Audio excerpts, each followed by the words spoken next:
Hello students, आप सभी का स्वागत है। तो बच्चों, आज के इस वीडियो में हम क्लास 10 साइंस का चैप्टर 5 पढ़ेंगे, लाइफ प्रोसेस। देखो, पहले ये चैप्टर 6 में था, लेकिन एक चैप्टर जो था केमिस्ट्री का, पीरियोडिक क्लासिफिकेशन ऑफ एलिमेंट्स, उसको हटा दिया गया है और उसके जगह पे लाइफ प्रोसेस जो कि चैप्टर 6 था, ये अब 5 में कर दिया गया है। तो नई एनसीईआरटी बुक के अनुसार हम यहाँ पे पढ़ने जा रहे हैं। तो यहाँ पे सबसे पहला जो क्वेश्चन आता है वो यही है कि लाइफ प्रोसेस होता क्या है। तो लाइफ प्रोसेस का डेफिनेशन है कि वे सभी प्रोसेसेस जो किसी भी लिविंग ऑर्गेनिज्म के बॉडी में होता हो और उनके लिए ये ज़रूरी हो। अगर ये प्रोसेसेस ना हो तो वे सरवाइव नहीं कर पाएंगे, मतलब वो जीवित नहीं रह पाएंगे। तो इसी को हम लाइफ प्रोसेसेस कहते हैं, यानी कि वो सभी प्रोसेसेस जो किसी भी लिविंग ऑर्गेनिज्म के बॉडी में हो, उनको सरवाइव रखने के लिए, ठीक है, तो इसको हम लाइफ प्रोसेस कहते हैं। जैसे ऐसे कौन कौन से प्रोसेसेस होते हैं, तो ऐसे तो प्रोसेसेस बहुत सारे होते हैं, लेकिन मेनली जो प्रोसेसेस हमें इस चैप्टर में पढ़ना है वो है न्यूट्रिशन, एक है फिर यहाँ पे ट्रांसपोर्टेशन, फिर आप पढ़ोगे रिस्पायरेशन के बारे में, एंड देन लास्ट में पढ़ोगे एक्सक्रीशन के बारे में। तो यहाँ पर आप लोग को प्लांट और एनिमल्स या फिर ह्यूमंस को लेके अलग अलग पढ़ना है, बट हम क्या करेंगे कि पहले प्लांट के पूरे कॉन्सेप्ट को क्लियर करेंगे, पूरा समझेंगे, देन फिर बाद में फिर हम ह्यूमन को लेके, चाहे ह्यूमन का न्यूट्रिशन हो, ट्रांसपोर्टेशन हो, रिस्पायरेशन या फिर एक्सक्रीशन हो, उसको अलग पढ़ेंगे। पहले प्लांट वाला सब सारा ख़त्म करेंगे, फिर ह्यूमन वाला ख़त्म करेंगे, ठीक है। इससे क्या होगा कि आपको समझने में ज़्यादा ईजी पड़ेगा। अच्छा, ये जो हमने अभी चारों प्रोसेसेस का बात किया ना, तो ये प्रोसेसेस यूनिसेलुलर ऑर्गेनिज्म में भी ये चारों प्रोसेसेस होते हैं और मल्टी सेलुलर ऑर्गेनिज्म में भी ये चारों प्रोसेसेस होते हैं। जैसे अगर यूनिसेलुलर ऑर्गेनिज्म का बात करें तो ये किसको कहा जाता है, जिनमें सिंगल सेल प्रेजेंट हो। देखो, सिंगल सेल प्रेजेंट रहता है, लेकिन इसके बावजूद भी वो चारों प्रोसेसेस होते हैं, जो कि यहाँ पे अभी हमने देखा, ठीक है। न्यूट्रिशन, ट्रांसपोर्टेशन, रिस्पायरेशन या एक्सप्रेशन, ये सारे प्रोसेसेस सिंगल सेल ऑर्गेनिज्म में भी होता है और मल्टी सेलुलर ऑर्गेनिज्म तो होता ही है, जैसे ह्यूमन हो गया, ठीक है, जिसके पास, मतलब ये जो मल्टी सेलुलर ऑर्गेनिज्म होते हैं, इनके पास ना एक वेल डेवलप्ड सिस्टम होता है जिससे कि ये प्रोसेसेस सारे होते हैं। ओके, तो यहाँ पे अगर एग्जाम्पल का बात कर लो कि यूनिसेलुलर ऑर्गेनिज्म्स के कौन कौन से एग्जाम्पल है, तो जैसे पारामीजियम, इसमें एक ही सेल होता है, चाहे एमोइबा में एक ही सेल होता है, बैक्टीरिया में एक ही सेल होता है, ईस्ट में एक ही सेल होता है। यहाँ पे हम एमोइबा के बारे में पढ़ेंगे भी कि एमोइबा में यानी सिंगल सेलुलर ऑर्गेनिज्म में किस तरह से ये चारों प्रोसेसेस होते हैं। और मल्टी सेलुलर ऑर्गेनिज्म तो ह्यूमन तो आता ही है, बर्ड्स आता है, ट्रीज आता है, ठीक है, ये सब सारे मल्टी सेलुलर ऑर्गेनिज्म कहलाते हैं। तो ये चारों ही चीज़ें अभी हम पढ़ने जा रहे हैं कि करके पहले न्यूट्रिशन पढ़ेंगे, फिर रिस्पायरेशन पढ़ेंगे, फिर ट्रांसपोर्टेशन और फिर एक्सक्रीशन। तो पहले न्यूट्रिशन में हम प्लांट का पूरा ख़त्म करेंगे, रिस्पायरेशन, ट्रांसपोर्टेशन और एक्सक्रीशन ये सब सारा प्लांट में ख़त्म करेंगे, फिर ह्यूमन वाला ख़त्म करेंगे। ओके, तो पहला यहाँ पे वही समझने जा रहे हैं, न्यूट्रिशन। न्यूट्रिशन क्या होता है, व्हाट इज़ न्यूट्रिशन? तो the process of taking a food inside the body, food का बॉडी के अंदर में जाना, और फूड जब बॉडी के अंदर जाएगा तो ये पहले जो फूड रहता है ना, वो कॉम्प्लेक्स फूड रहता है। तो जो कॉम्प्लेक्स फूड रहता है वो स्मॉलर मॉलिक्यूल्स यानी कि स्टार्च में कन्वर्ट हो जाता है। इसके बाद जो हमारी बॉडी है उस फूड से जो भी न्यूट्रिएंट्स वगैरह होता है वो एब्जॉर्ब कर लेता है। तो ये जो एब्जॉर्ब होता है ना, ये एब्जॉर्ब करने की जो प्रोसेस पूरी हो गई, इसको हम कहेंगे न्यूट्रिशन, ठीक है। मतलब आप सिंपल सा यहाँ पे एक फ्लो चार्ट के द्वारा भी समझ सकते हो कि इनटेक ऑफ फूड, फूड का इनटेक करना, उसे जो न्यूट्रिएंट्स है वो ऑब्टेन कर लेना, देन इस न्यूट्रिएंट्स को हमारी बॉडी जो है वो एब्जॉर्ब कर लेती है और इससे फिर हमें एनर्जी मिलती है। तो ये जो बॉडी एब्जॉर्ब कर लिया, ठीक है, इसी को हम न्यूट्रिशन फिर कहेंगे, ठीक है। अच्छा, यहाँ पे अब हमने कुछ एग्जांपल्स भी दे दिए हैं। जैसे जो न्यूट्रिएंट्स होता है, न्यूट्रिएंट्स से जैसे अभी हमने यहाँ बात किया कि इस न्यूट्रिएंट्स से हमें एनर्जी मिलता है, ठीक है। तो कौन कौन से न्यूट्रिएंट्स से हमें एनर्जी मिलता है, तो जैसे राइस और व्हीट, इससे हमें एनर्जी मिलता है। और भी यहाँ पे कुछ कुछ न्यूट्रिएंट्स के टाइप्स है, जैसे कि कार्बोहाइड्रेट्स, प्रोटीन, फैट्स। तो न्यूट्रिएंट्स एनर्जी तो मिलता है, लेकिन सारे ही न्यूट्रिएंट्स से क्या एनर्जी मिलता है, नहीं। जैसे कार्बोहाइड्रेट से हमें ग्लूकोज और स्टार्च मिलता है, प्रोटीन से हमें एमिनो एसिड मिलता है, फैट से हमें फैटी एसिड और ग्लिसरॉल मिलता है, ठीक है। न्यूट्रिएंट्स जो हमारे लिए ज़रूरी हो, ठीक है, एनर्जी, इससे हमें एनर्जी मिलता है, ठीक है। ये जो आपने न्यूट्रिएंट देखा, इसमें से हमें एनर्जी मिलता है। लेकिन कुछ न्यूट्रिएंट्स ऐसे भी होते हैं जो हमारी बॉडी के लिए ज़रूरी हो, भले इससे हमें एनर्जी नहीं मिलती हो। जैसे वाटर हमारे बॉडी के लिए ज़रूरी है, विटामिन ज़रूरी है और मिनरल्स ज़रूरी है, ठीक है। ताकि क्यों ज़रूरी है? ताकि जो ब्लड की फॉर्मेशन है वो सही से हो सके, बोन्स मजबूत हो सके, स्किन सॉफ्ट हो सके, अच्छी हो सके, ठीक है, इसके वजह से। और फ्रूट्स और वेजिटेबल्स में ये सब वाटर, विटामिन या फिर मिनरल जो है वो पाए जाते हैं, ठीक है। वाटर तो ऐसे आप समझ ही रहे हो।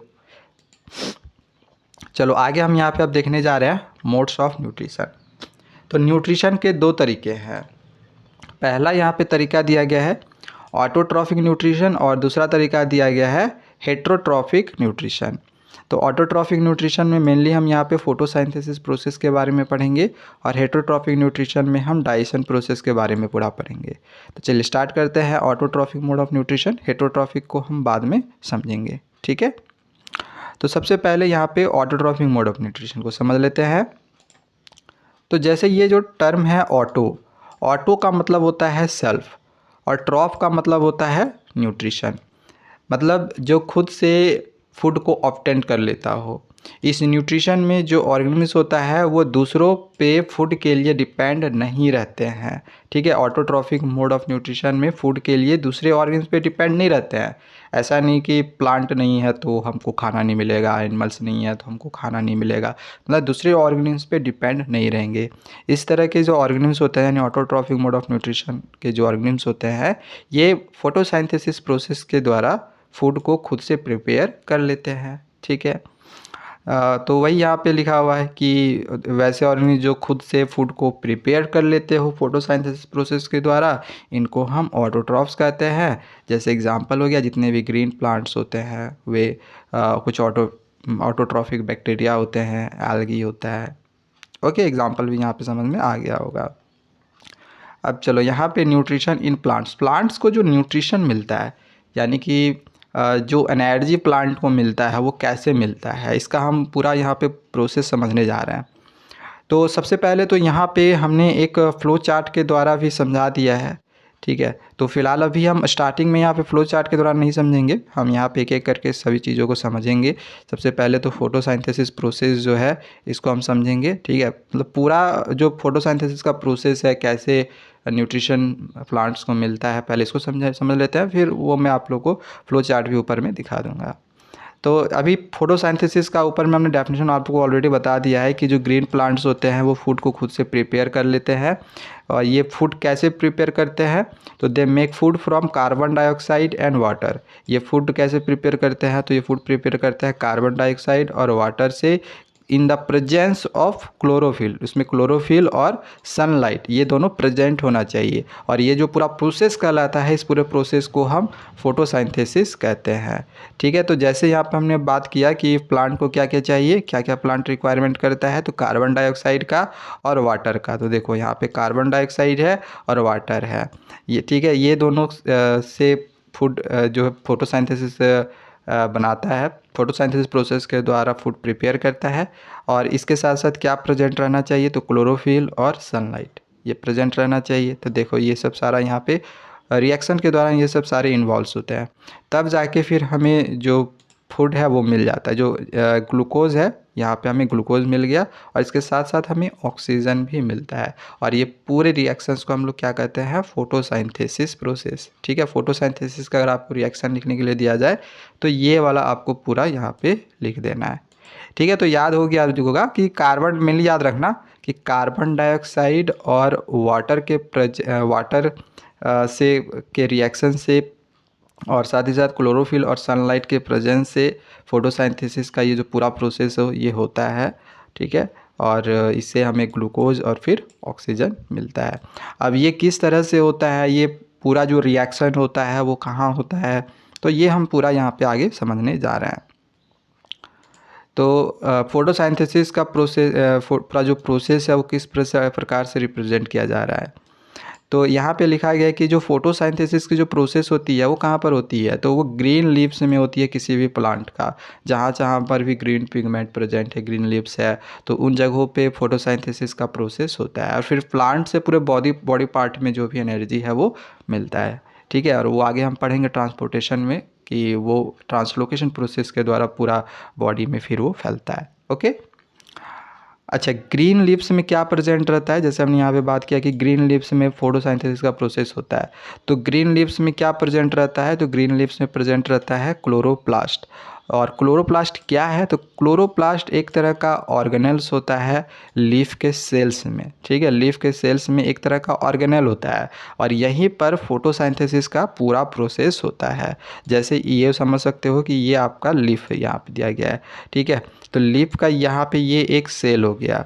ठीक है, तो इस सेल के अंदर में आप देखोगे कि ये यहाँ पे दिखाया गया है कि ये क्या है, ये क्लोरोप्लास्ट है। ठीक है, ये वाला जो दिखाया गया है ये है क्या, क्लोरोप्लास्ट। ठीक है, ये सब सारे यहाँ पे क्लोरोप्लास्ट दिखाए गए। यहीं पर फोटोसिंथेसिस का पूरा प्रोसेस होता है। याद रखना कि फोटोसिंथेसिस का प्रोसेस कहाँ होता है, क्लोरोप्लास्ट में। ठीक है, तो अगर पूछा जाए कि क्लोरोफिल क्या होता है, क्योंकि देखो इसके अंदर में ना क्लोरोफिल प्रेजेंट रहता है, क्लोरोप्लास्ट के अंदर में क्लोरोफिल प्रेजेंट रहता है। यहाँ पे आप देखो क्लोरोफिल किस तरह से यहाँ पे है, ये एक तरह का ना समझ लो कि पिगमेंट होता है, मतलब एक तरह का आप समझ लो केमिकल हो गया। ठीक है, तो ये क्या करता है, प्लांट्स को ग्रीन बनाए रखता है। ओके, और ये जो पिगमेंट है ये सन के लाइट को एब्जॉर्ब करता है। ठीक है, और ये जो लाइट इनको मिलता है ये लाइट एनर्जी के फॉर्म में, सन का जो लाइट है वो लाइट एनर्जी के फॉर्म में ये मिलता है। लेकिन जैसे ही ये इसके साथ रिएक्ट करता है सन का लाइट क्लोरोफिल के साथ, तो इससे फिर ये जो लाइट एनर्जी है ये कन्वर्ट हो जाता है केमिकल एनर्जी में फॉर फोटोसिंथेसिस के लिए। ठीक है, ये चीज़ समझ में यहाँ पे आ गया होगा। चलो इसके बाद आगे हम यहाँ पे देखेंगे कि आगे के रिएक्शन के लिए जो सेल्स होती है उनको ज़रूरत होती है वाटर और कार्बन डाइऑक्साइड की। मतलब वही क्लोरोप्लास्ट के अंदर ही देखो, यहाँ पे ये क्लोरोप्लास्ट है, क्लोरोप्लास्ट के अंदर में पहले से ये क्लोरोफिल, देखो जो ग्रीन कलर का पिगमेंट दिखाई दे रहा है ये क्लोरोफिल है। अब यहाँ पे क्लोरोफिल तो प्रेजेंट है, अब क्लोरोफिल प्रेजेंट है तो पहले तो ये सन के लाइट को एब्जॉर्ब किया, ये क्लोरोफिल एब्जॉर्ब कर लेने के बाद सन का जो लाइट था वो लाइट एनर्जी के फॉर्म में इसको लाइट मिल रहा था, लेकिन उस लाइट एनर्जी को ये केमिकल एनर्जी में कन्वर्ट कर दिया। अब इसको ज़रूरत है वाटर और कार्बन डाइऑक्साइड का, तभी फोटोसिंथेसिस का पूरा प्रोसेस होगा। तो वाटर इसको कहाँ से मिलेगा, वाटर इसको मिल जाता है रूट से, और कार्बन डाइऑक्साइड मिल जाता है इसको हमारे एटमॉस्फेयर से। अब किसके थ्रू मिलता है, तो स्टोमाटा के हेल्प से मिलता है। स्टोमाटा भी यहाँ पे आपने देखा हुआ होगा। ठीक है, यहाँ पे देखो ये वाली जो आपको यहाँ पे दिखाई दे रही है ये वाली स्टोमाटा है। ठीक है, तो ये ओपन क्लोज होते रहता है। चलो ये वाला भी यहाँ पे समझ में आ गया होगा। अब देखो यहाँ पे होता क्या है कि जो वाटर मॉलिक्यूल्स होता है, ये वाटर मॉलिक्यूल सबसे पहले क्या होता है कि ये हाइड्रोजन और ऑक्सीजन में ये मतलब इस तरह से स्प्लिट हो जाता है वाटर मॉलिक्यूल्स, और साथ ही साथ जो कार्बन डाइऑक्साइड होता है ये रिड्यूस्ड होके ग्लूकोज के फॉर्म में ये कन्वर्ट हो जाता है।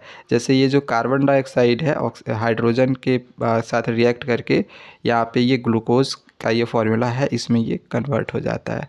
ठीक है, तो इस तरह से आप अगर इन दोनों इक्वेशन को इक्वेट कर मतलब मिला दो, ठीक है, दोनों इक्वेशन को अगर आप मिला दो तो यहाँ पे आप देखोगे ये CO2 है।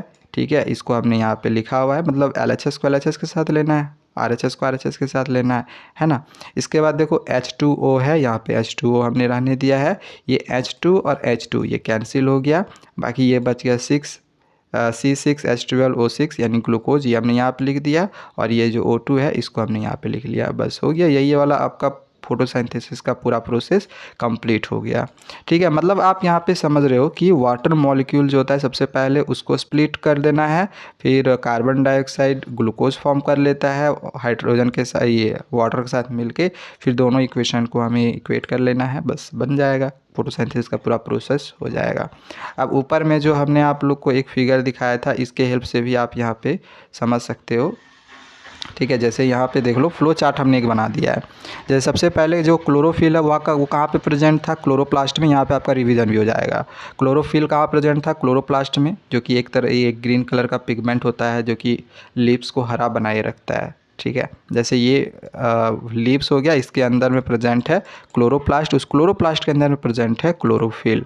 तो सबसे पहले ये जो क्लोरोफिल है वो उसको क्या चीज़ का ज़रूरत होता है, उसको लाइट चाहिए, मतलब सनलाइट चाहिए। तो ये जो सन का लाइट मिलता है ये लाइट एनर्जी के फॉर्म में क्लोरोफिल को मिलता है। तो इस लाइट एनर्जी को सबसे पहले ये क्या करता है, केमिकल एनर्जी में कन्वर्ट कर देता है। ठीक है।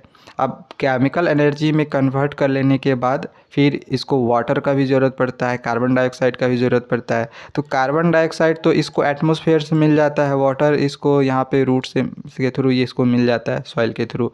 ठीक है। तो सबसे पहले ये जो वाटर होता है ये स्प्लिट होता है, स्प्लिट होकर हाइड्रोजन और ऑक्सीजन में इस तरह से बदल जाता है।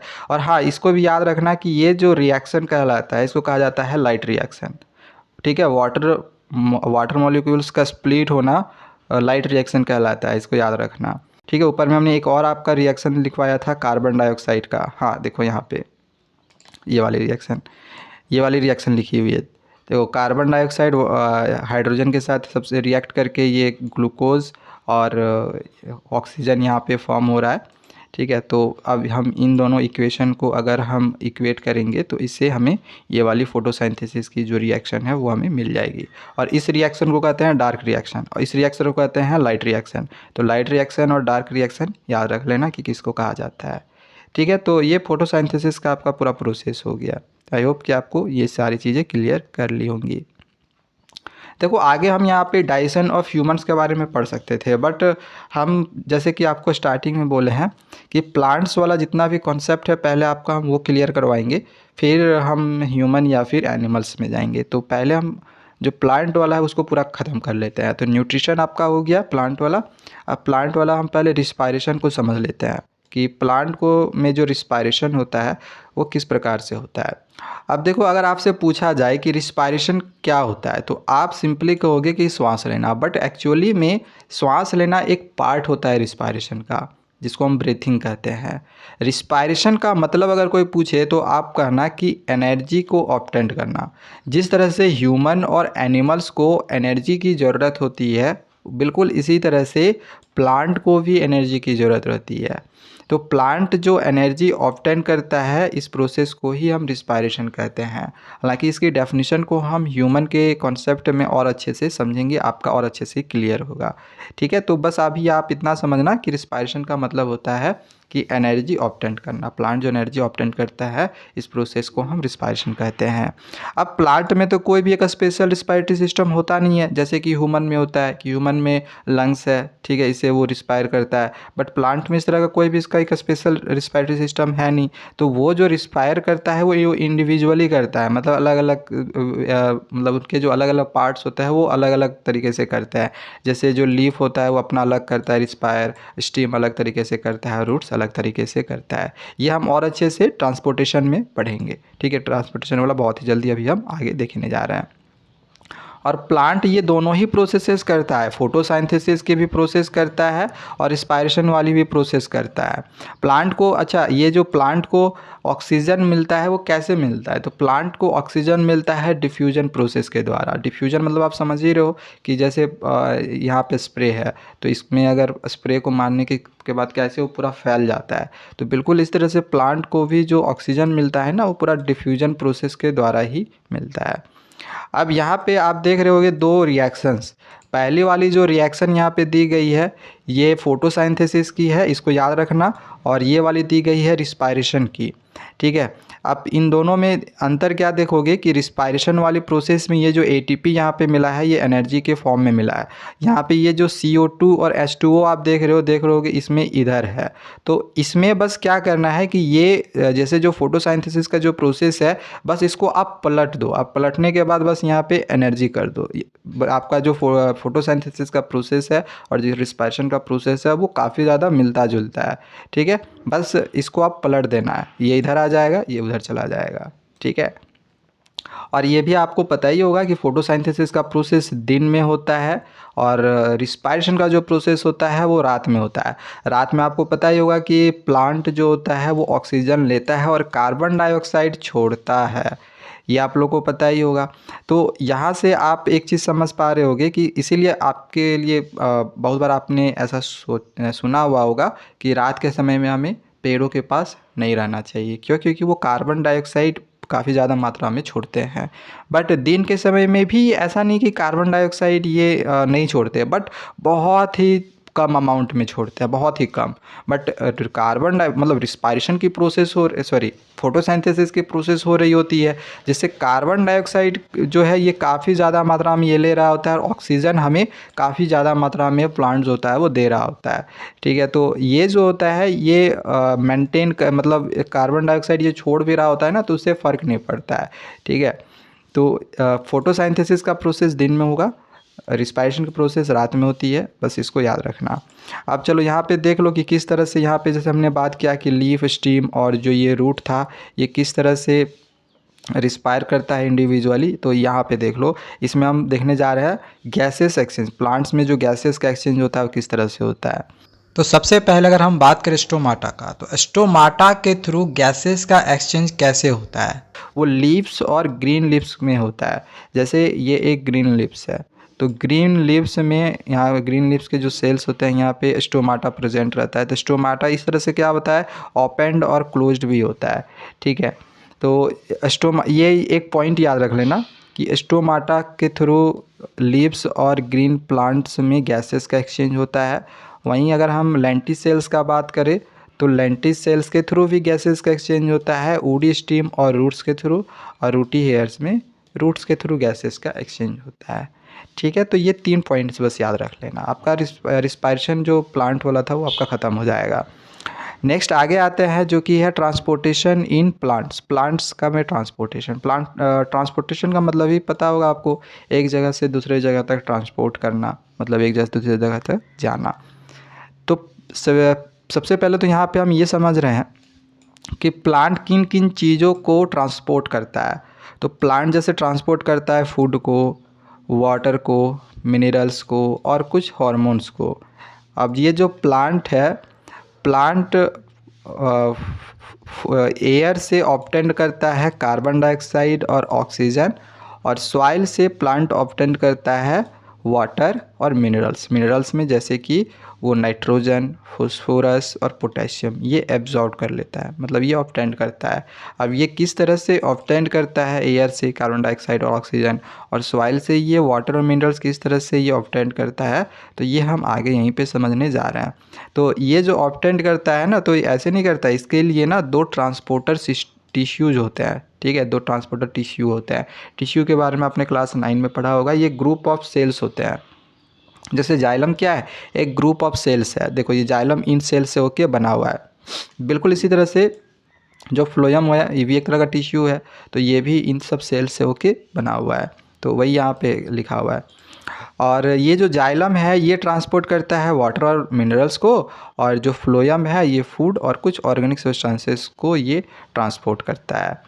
जाइलम 4 प्रकार के एलिमेंट से बना होता है, जैसे वेसल्स, ट्रैकिएट्स, जाइलम पैरेन्काइमा और जाइलम फाइबर्स। तो इन दोनों का रोल होता है कि ये ट्यूब्स बनाते हैं। जैसे ये वाली ट्यूब्स जो दिखाई दे रही है, ठीक है, तो ये जाइलम की ट्यूब्स बनाते हैं। बिल्कुल यहाँ पे दूसरी तरफ देख रहे हैं, जो फ्लोएम होता है ये भी 4 तरह के एलिमेंट्स का बना हुआ होता है। जैसे पहला है सीव ट्यूब्स। ठीक है, तो ये सीव ट्यूब्स क्या करता है, ये फ्लोएम के ट्यूब्स को बनाता है। अगला है कि कॉम्पेनियन सेल्स, तो ये क्या करता है, have to transport food through sieve tubes. ये सीव के ट्यूब्स के थ्रू फूड को ट्रांसपोर्ट करने का काम करता है, जिसको हम ट्रांसलोकेशन कहते हैं, आगे हम पढ़ेंगे। ठीक है, अगला यहाँ पे फ्लोएम पैरेन्काइमा, फ्लोएम फाइबर्स है। ठीक है, 4 प्रकार के एलिमेंट से फ्लोएम बना हुआ है, और ये 4 प्रकार के एलिमेंट से जाइलम बना हुआ है। जाइलम क्या ट्रांसपोर्ट करता है, फ्लोएम क्या ट्रांसपोर्ट करता है, ये सारी चीज़ें समझ में आ गई। और ट्रांसलोकेशन आगे हम अभी पढ़ने जा रहे हैं। ठीक है, और अच्छे से क्लियर हो जाएगा। अब यहाँ पे एक क्वेश्चन आ रहा है कि जाइलम वाटर और मिनरल्स को किस प्रकार से ट्रांसपोर्ट करता है। जाइलम, जैसे हमने बात किया जाइलम के बारे में कि जाइलम वाटर और मिनरल्स को ट्रांसपोर्ट करता है, लेकिन कैसे ये वाटर और मिनरल्स को ट्रांसपोर्ट करता है। तो वाटर और मिनरल्स इनको मिलता है मिट्टी से, यानी सॉइल से।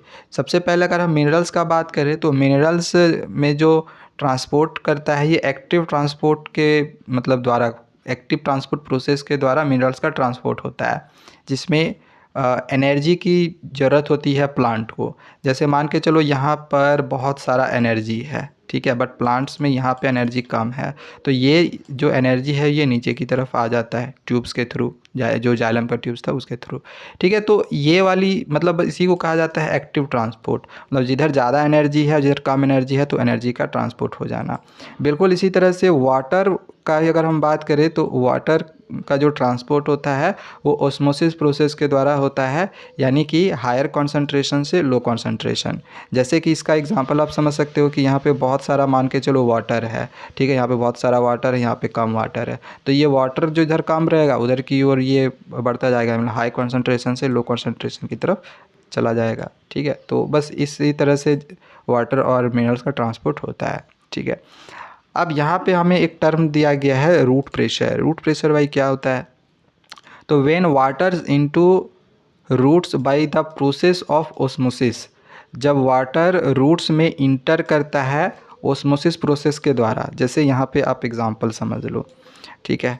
जैसे ये जो वाटर है, ये जो आपको यहाँ पे दिखाई दे रहा है, ठीक है, ब्लू ब्लू कलर में, तो ये वाटर है। तो ये जब वाटर रूट्स में इंटर करता है ओस्मोसिस प्रोसेस के द्वारा, तो एक जो प्रेशर होता है ना वो जनरेट होता है रूट्स में, ठीक है, एक प्रेशर जनरेट होता है रूट में, which help in transporting the water, जिसके वजह से वाटर का ट्रांसपोर्ट होने में या फिर मिनरल्स का भी ट्रांसपोर्ट होने में सॉइल से वो मदद करता है। और ये जो ट्रांसपोर्ट होता है वो याद रखना ये अपवर्ड डायरेक्शन में होता है। जाइलम में ये अपवर्ड डायरेक्शन में होता है, ठीक है। तो ये जो हाइड्रोस्टैटिक प्रेशर होता है इसी को हम रूट प्रेशर कहते हैं। यहाँ पे रूट में जो एक प्रेशर लगा इसको हम हाइड्रोस्टैटिक प्रेशर कहते हैं, और ये जो प्रेशर होता है इसी को हम रूट प्रेशर कहते हैं। तो रूट प्रेशर समझ में आ गया होगा।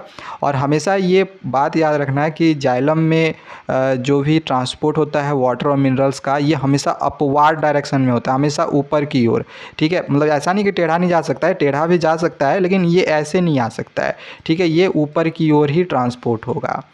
तो इसी से रिलेटेड एक अगला टर्म दिया गया है रिस्पायरेशन। रिस्पायरेशन क्या होता है? तो the loss of water in the form of vapour from the aerial parts of the plant is known as respiration, जिसको हम सक्शन पुल भी कहते हैं। तो रिस्पायरेशन क्या होता है? जैसे कि हमने कहा कि वाटर जो होता है वो हमेशा अपवर्ड डायरेक्शन में ये मतलब ट्रांसपोर्ट होता है। तो मान के चलो सबसे अपवर्ड डायरेक्शन यहाँ पे, एक एग्जांपल ले रहे हैं, यहाँ लीफ है, एक अपवर्ड डायरेक्शन यहाँ पे हो गया।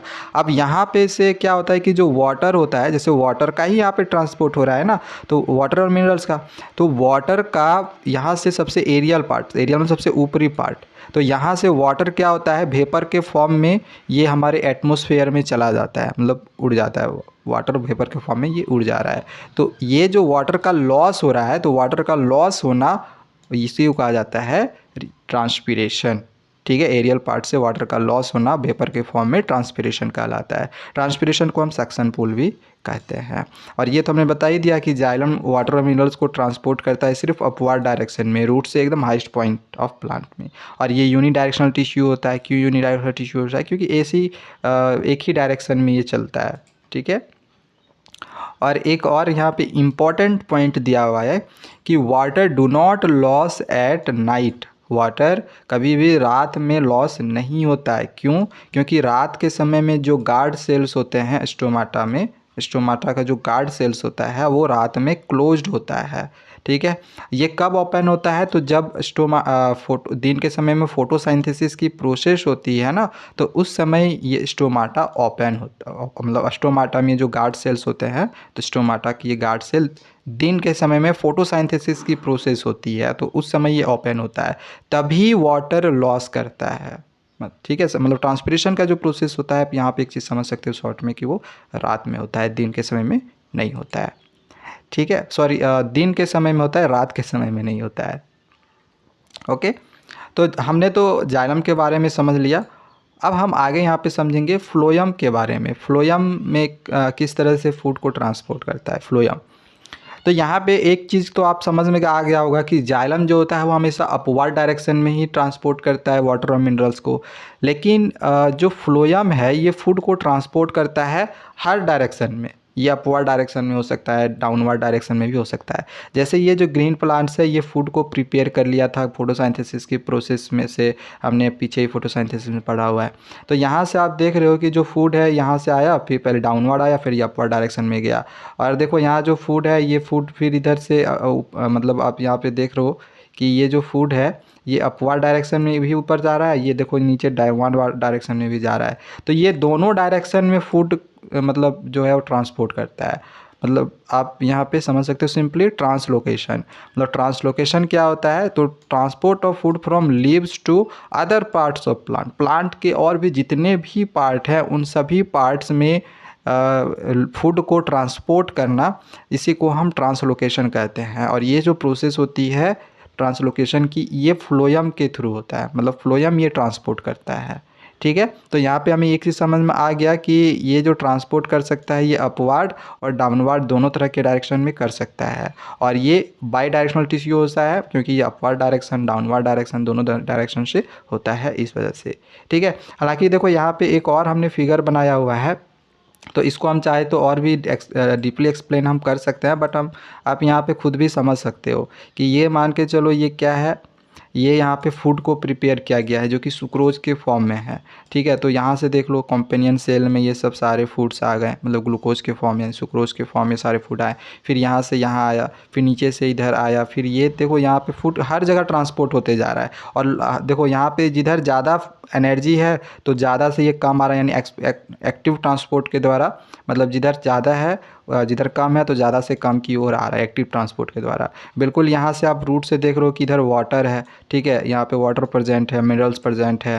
तो ये जो वाटर और मिनरल्स है फिर देख लो यहाँ पे इस तरह से जा रहा है। मतलब ये भी हायर कॉन्सेंट्रेशन से लो कॉन्सेंट्रेशन ऑस्मोसिस प्रोसेस के द्वारा आ रहा है। और ये जो एक तरह का साइकिल है ना, ये चलता रहता है। ठीक है, तो ये फ्लोएम और का कैसे ट्रांसपोर्ट होता है और जाइलम वाला आप समझ में आपको आ ही गया होगा। ट्रांसपोर्टेशन प्लांट वाला आपका पूरा क्लियर हो गया होगा। अब हम आगे यहाँ पे पढ़ने जा रहे हैं कि प्लांट्स में जो एक्सक्रीशन होता है, मतलब जो भी वेस्ट प्रोडक्ट्स होते हैं वो किस प्रकार से प्लांट के थ्रू बाहर आते हैं और किन किन चीज़ों को प्लांट मतलब बाहर करता है। तो यहाँ पे सबसे पहला दिया गया है oxygen and carbon dioxide is diffused through stomata. सबसे पहले तो यहाँ पे ये दिया गया है कि जो ऑक्सीजन और जो कार्बन डाइऑक्साइड है वो डिफ्यूज हो जाता है, यानी बाहर की ओर आ जाता है स्टोमाटा से। ये हमने ऊपर में भी आप पढ़ा हुआ था। ठीक है, कि स्टोमाटा जो कि लीव्स में प्रेजेंट रहता है, इसमें जो गार्ड सेल प्रेजेंट होते हैं वो ओपन क्लोज होते हैं। तो दिन के समय में हमने ऊपर में पढ़ा था ना कि वाटर यहाँ से निकलता है, तो दिन समय में आपका ये ऑक्सीजन भी यहाँ से छोड़ रहा होता है। ये हमने फोटोसिंथेसिस के प्रोसेस में भी बताया था आप लोग को। ये कार्बन डाइऑक्साइड भी कम कम मात्रा में वो छोड़ रहा था। ठीक है, या फिर रात के समय बहुत ज़्यादा ये कार्बन डाइऑक्साइड छोड़ रहा था। तो ये तो हमने पढ़ा था। तो ये क्या एक्सक्रीशन हो गया। ठीक है, ये बाहर निकाल रहा है।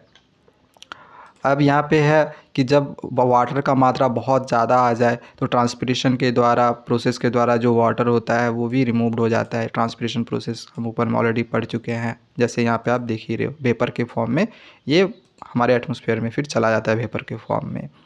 और प्लांट और क्या क्या छोड़ता है, मतलब क्या क्या और एक्सक्रिएट करता है, तो जैसे प्लांट्स कुछ ओल्ड लीव्स जैसे पत्ते जो होते हैं पुराने हो जाते हैं, बार्क्स पुराने हो जाते हैं, तो वो भी लूज़ करता है। कुछ वेस्ट प्रोडक्ट्स जैसे कि लेटेक्स, गम्स, रेजिन्स। ठीक है, तो ये भी वेस्ट प्रोडक्ट भी ये सब भी होते हैं प्लांट्स के। ठीक है, तो ये सब सारा यहाँ पे आपको एक्सक्रीशन में लिख लेना है। और साथ ही साथ एक लास्ट है कि plants also excrete some waste substances around the soils. जो मिट्टी होती है, मिट्टी के आसपास में कुछ और भी वेस्ट सब्सटेंसेस भी एक्सक्रिएट करता है। ठीक है, तो ये एक्सक्रीशन प्लांट्स वाला ना बहुत छोटा है, ह्यूमन वाला फिर बड़ा है। ठीक है, तो प्लांट वाला जो पूरा कॉन्सेप्ट है वो हमने आप लोगों का क्लियर करवा दिया है। ठीक है, अब हम यहाँ पे जो आगे पढ़ने जा रहे हैं वो यहाँ पे हम ह्यूमन के कॉन्सेप्ट में पढ़ेंगे। मतलब ह्यूमन का न्यूट्रिशन, रिस्पायरेशन, ट्रांसपोर्टेशन और एक्सक्रीशन, ये सब सारा पढ़ेंगे। चैप्टर आपका कंप्लीट हो जाएगा। प्लांट वाला हमने कंप्लीट करवा दिया है। तो ये जो ऑटोट्रॉफिक न्यूट्रिशन है, मोड ऑफ न्यूट्रिशन जो हम पढ़ रहे थे, ऑटोट्रॉफिक मोड ऑफ न्यूट्रिशन, ये तो हमने कंप्लीट करवा दिया था। बच गया था ये हेटरोट्रॉफिक मोड ऑफ न्यूट्रिशन। तो इसमें हम डाइजेशन प्रोसेस के बारे में पढ़ेंगे। तो सबसे पहले तो हमें ये पता होना चाहिए ना कि हेटरोट्रॉफिक मोड ऑफ न्यूट्रिशन होता क्या है। तो जैसे हम ऑटोट्रॉफिक मोड ऑफ न्यूट्रिशन में पढ़े थे कि वो दूसरों पे, ऑटो का मतलब होता है सेल्फ, यानी कि जो खुद से फूड को प्रिपेयर कर सके। तो इसी का अपोजिट है हेट्रो। हेट्रो का मतलब है अदर, यानी कि हेट्रो अदर मतलब हम दूसरों के लिए फूड पर क्या रहेंगे, डिपेंड रहेंगे। ऑटोट्रॉपिक में हम दूसरों के लिए फूड पर डिपेंड नहीं थे, उसी का अपोजिट है। और ट्रॉफ मतलब तो खैर न्यूट्रिशन होता ही है। तो हेटरोट्रॉपिक न्यूट्रिशन क्या होता है, एक ऐसा मोड ऑफ न्यूट्रिशन होता है जिसमें कोई भी ऑर्गेनिज्म खुद से फूड को प्रिपेयर नहीं कर पाता है। जैसे फोटोसिंथेसिस प्रोसेस के द्वारा खुद से फूड को प्रिपेयर किया जा रहा था, but heterotrophic mode of nutrition खुद से फूड को प्रिपेयर नहीं कर सकता है, और ये दूसरे ऑर्गेनिज्म पर फूड के लिए डिपेंड रहता है। That is called heterotrophic nutrition. और वैसे ऑर्गेनिज्म जो खुद से फूड को प्रिपेयर नहीं कर पाते हो और दूसरों पे डिपेंड रहते हो दूसरे ऑर्गेनिज्म पे फूड के लिए, इनको कहा जाता है हेटरोट्रॉप्स। जैसे कि मैन है, dog, cat, lion, birds, etc। ये सब सारे जो होते हैं वो फूड के लिए प्लांट्स पर या फिर एनिमल्स पर या फिर दूसरों पे डिपेंड रहते हैं। अगर वो ना हो तो इनको तो फूड मिलेगा ही नहीं। ठीक है, तो हेटरोट्रॉफिक मोड ऑफ न्यूट्रिशन समझ में आ गया। अब हेटरोट्रॉफिक जो न्यूट्रिशन है इनको ना 3 भाग में बांटा गया है। पहला है हर्बीवोरस, कार्निवोरस, ओमनीवोरस। तो आई थिंक ये बताने की ज़रूरत नहीं है, ये तो आप बहुत छोटों से ही पढ़ते हुए आ रहे होगे। लेकिन फिर भी बस बहुत ईजिली मैं यहाँ पर जल्दी जल्दी बता दे रहा हूँ। इतना तो आपको समझ में आ ही रहा होगा कि हर्बीवोरस बोला जाता है जो सिर्फ प्लांट प्रोडक्ट खाते होंगे वैसे एनिमल्स, जैसे डियर, एलिफेंट और रैबिट। कार्निवोरस जो दूसरे एनिमल्स को खाता हो, एक एनिमल दूसरे एनिमल्स को खाता हो, ठीक है, जैसे tiger, lion, frog, etc। Omnivorous जो प्लांट और एनिमल्स दोनों को ही सिर्फ खाता हो, तो उसी को बोलते हैं ओमनीवोरस। जैसे कि ह्यूमन है, डॉग है, कैट है, ठीक है, ये प्लांट प्रोडक्ट भी खाता है और दूसरे एनिमल्स को भी खाता है। तो ये बहुत सिंपल सा था, बट मतलब बेसिक नॉलेज के लिए बस जानना था। अब आगे हम यहाँ पे पढ़ेंगे types of heterotrophic mode of nutrition. Important है ये, एक मार्क्स में ये पूछा जा सकता है। हेटरोट्रॉपिक मोड ऑफ न्यूट्रिशन के 3 टाइप्स होते हैं। पहला होता है सेप्रोफाइटिक, दूसरा होता है पारासाइटिक और तीसरा होता है होलोजोइक। सबसे पहले अगर हम सेप्रोफाइटिक का बात करें तो ये ऐसे ऑर्गेनिम्स होते हैं जो फूड को ऑब्टेन करते हैं डेड प्लांट से। ठीक है, मतलब डेड प्लांट से जो भी ऑर्गेनिज्म फूड ऑब्टेन करता हो, या फिर डिकेइंग प्लांट से कोई एनिमल्स मर गया उसके बॉडी से फूड को ऑब्टेन कर रहा है, तो इसको हम सेप्रोफाइट्स कहते हैं। जैसे कि एग्जांपल से फंगी है, ईस्ट है, ये सिर्फ मरे हुए चीज़ों को ही खाएगा, चाहे वो रॉटन लीव्स हो गया, कोई भी डेड एनिमल्स हो गया, ठीक है, उससे फूड को ये ऑब्टेन करता है। दूसरा है पारासाइटिक। पारासाइटिक न्यूट्रिशन क्या होता है, तो the type of nutrition in which an organism डेराइव्स their food from other living organisms without killing it. मतलब कि ये वैसे टाइप ऑफ न्यूट्रिशन होता है जिसमें कोई भी ऑर्गेनिज्म फूड को डेराइव कर लेता है, मतलब फूड उसे ऑब्टेंड कर लेता है बिना उसको मारे हुए। मतलब उसको मारने का ज़रूरत नहीं है, बिना उसको मारे हुए से हम फूड को ऑब्टेंड कर लेते हैं। जैसे कि आप मॉस्किटो जो मच्छर होता है वो क्या करता है, किसी भी ऑर्गेनिज्म के ऊपर बैठ जाएगा, इंसान के ऊपर, उससे खून चूस लेगा और फिर वो उड़ जाएगा। तो मनुष्य को तो मारा नहीं ना, किसी को मारा नहीं, तो लेकिन फूड तो जो मॉस्किटो है वो ऑब्टेंड कर लिया। तो बिल्कुल इसी तरह से कुछ एनिमल्स होते हैं जैसे प्लाज्मोडियम जो किसी दूसरे ऑर्गेनिम्स को मारे बिना ही उससे फूड ऑब्टेंड कर लेते हैं। राउंड वॉर्म्स होता है, और कुछ फ्यू प्लांट्स भी होते हैं जैसे कुस्क्यूटा के बारे में आपने पढ़ा होगा, जिसको हम अमारबेल भी कहते हैं। अगर कोई भी अगर इंसेक्ट उस प्लांट में बैठ जाता है, ठीक है, जो कस्क्यूटा प्लांट होता है इसके ऊपर आके बैठ जाता है, तो सबसे पहले तो उसको वो पकड़ लेता है। इसका हमने एनिमेटेड एक वीडियो भी बनाया था। उसको सबसे पहले वो पकड़ लेता है, उससे फूड जो भी डराइव करना रहता है वो डराइव कर लेता है, देन फिर उसको वो छोड़ भी देता है, ठीक है, उसको मारता वो नहीं है। और थर्ड है होलोजोइक न्यूट्रिशन। तो ये समझना बहुत ही ईजी है, आप सिंपल सा समझ सकते हो।